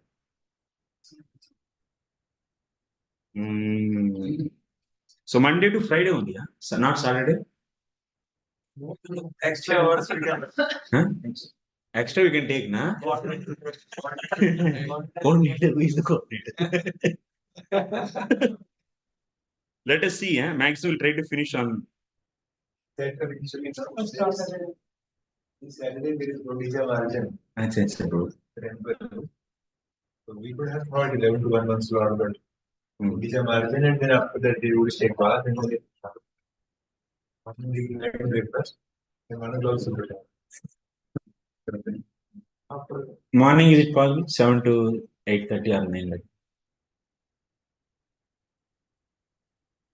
Oh. So then we'll finish it in 3 days. We'll try. Saturday 3 to 5. you are there, Saturday evening. I'm on afternoon and evening. Saturday. That can be cancelled also, it's not a problem. Because I'm going to Hyderabad. Ticket can be made. So this means like, how they are comfortable for Saturday. Fine. Like that, we'll plan for teaching of the next 3 days. Saturday 3 to 5, how many are comfortable? Then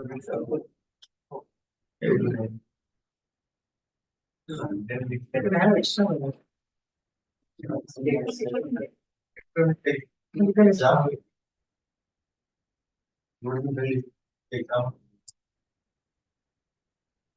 Exam. Exam. So even though we are asking that today, tomorrow evening, should we keep or Saturday? I don't know. What is that?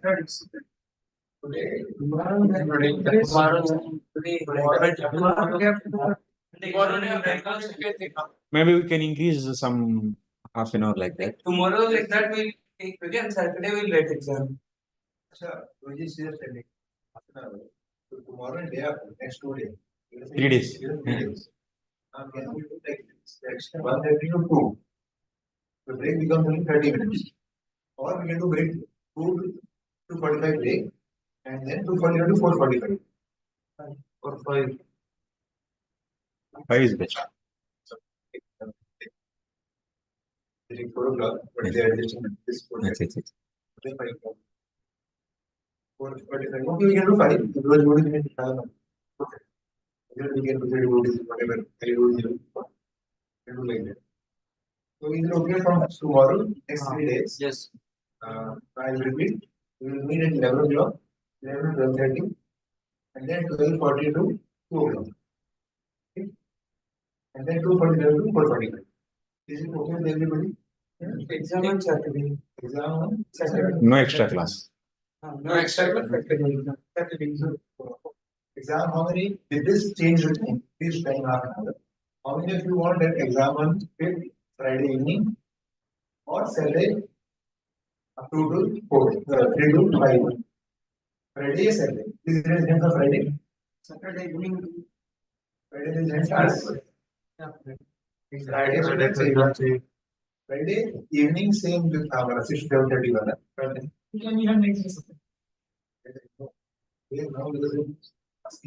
Friday to Saturday, Saturday.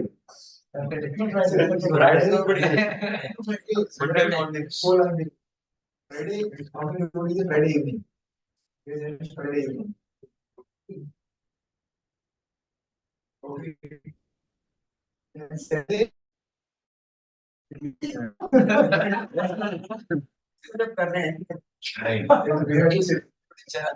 Saturday करेंगे time वैसे प्रसाद में आपको कितने बजे आ रहा है 2 4:30 4 to 5 to 7 रखिए 5 to 7 में 5 to 7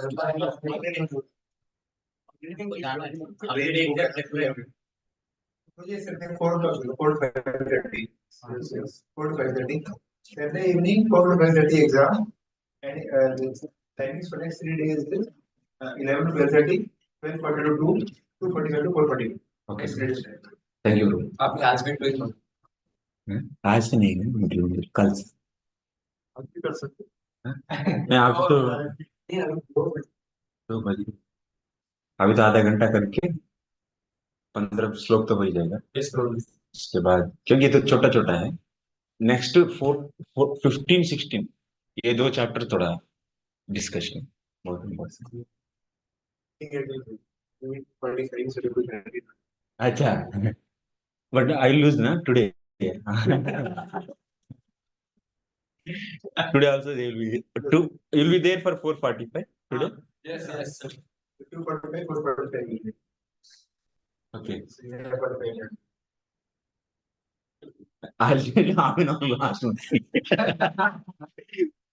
only 2 hours na actually now if I do 2:30 and also every day 3:30 to 4:30 2 hours I am getting anyway 2:30 to 3:30 so generally what 3:30 to 4:30 hours generally and today also we are going to 2 hours only we're starting just late because now God is late so we need to take bath okay Hare Krishna but actually we need 4:45 yes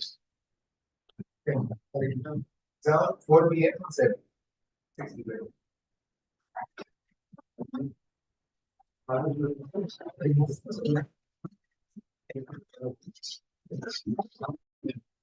अच्छा 11 to 1:30 ముందు అయితే నేను ముందరికి వెళ్ళిపోయాను already ఓ అసలు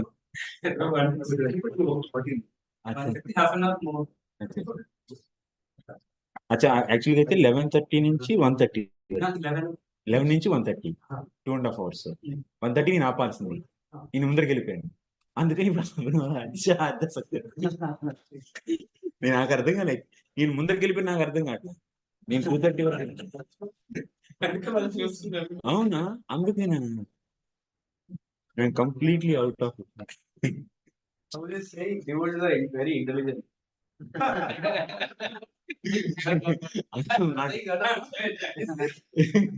Members of Juhu are very intelligent, so catch the time. I am not able to calculate time, bro. I am completely out of time actually today.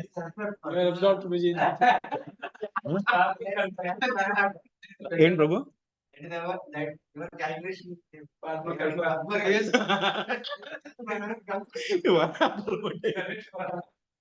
I'm really sorry. I already went across time. I didn't observe this actually. Okay. 2:45 minutes. Yes. Today at 6 o'clock. 6 to 7. अच्छा 4:40 है ना चलो इसीलिए प्रसाद होके hostel में जाएंगे ठीक है 5:40 ट्राई करेंगे 5:30 let us try today daily will be 4:45 also It is 4:40 है ना हम लोग class. Is it possible? We'll see today, and based upon that experience, I will adjust the time to maybe 1 hour only, like 5:45 to 6:45. Yes, Tuesday, Wednesday, yes. Friday, weekly.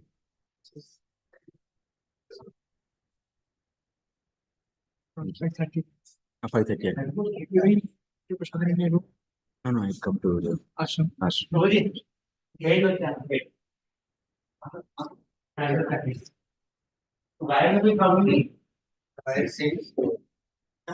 Roji, ಎಲ್ಲ ಮೇವನ್ನ ಎಲ್ಲ ಒಂದು room ಚಲೋ ಅಷ್ಟೇ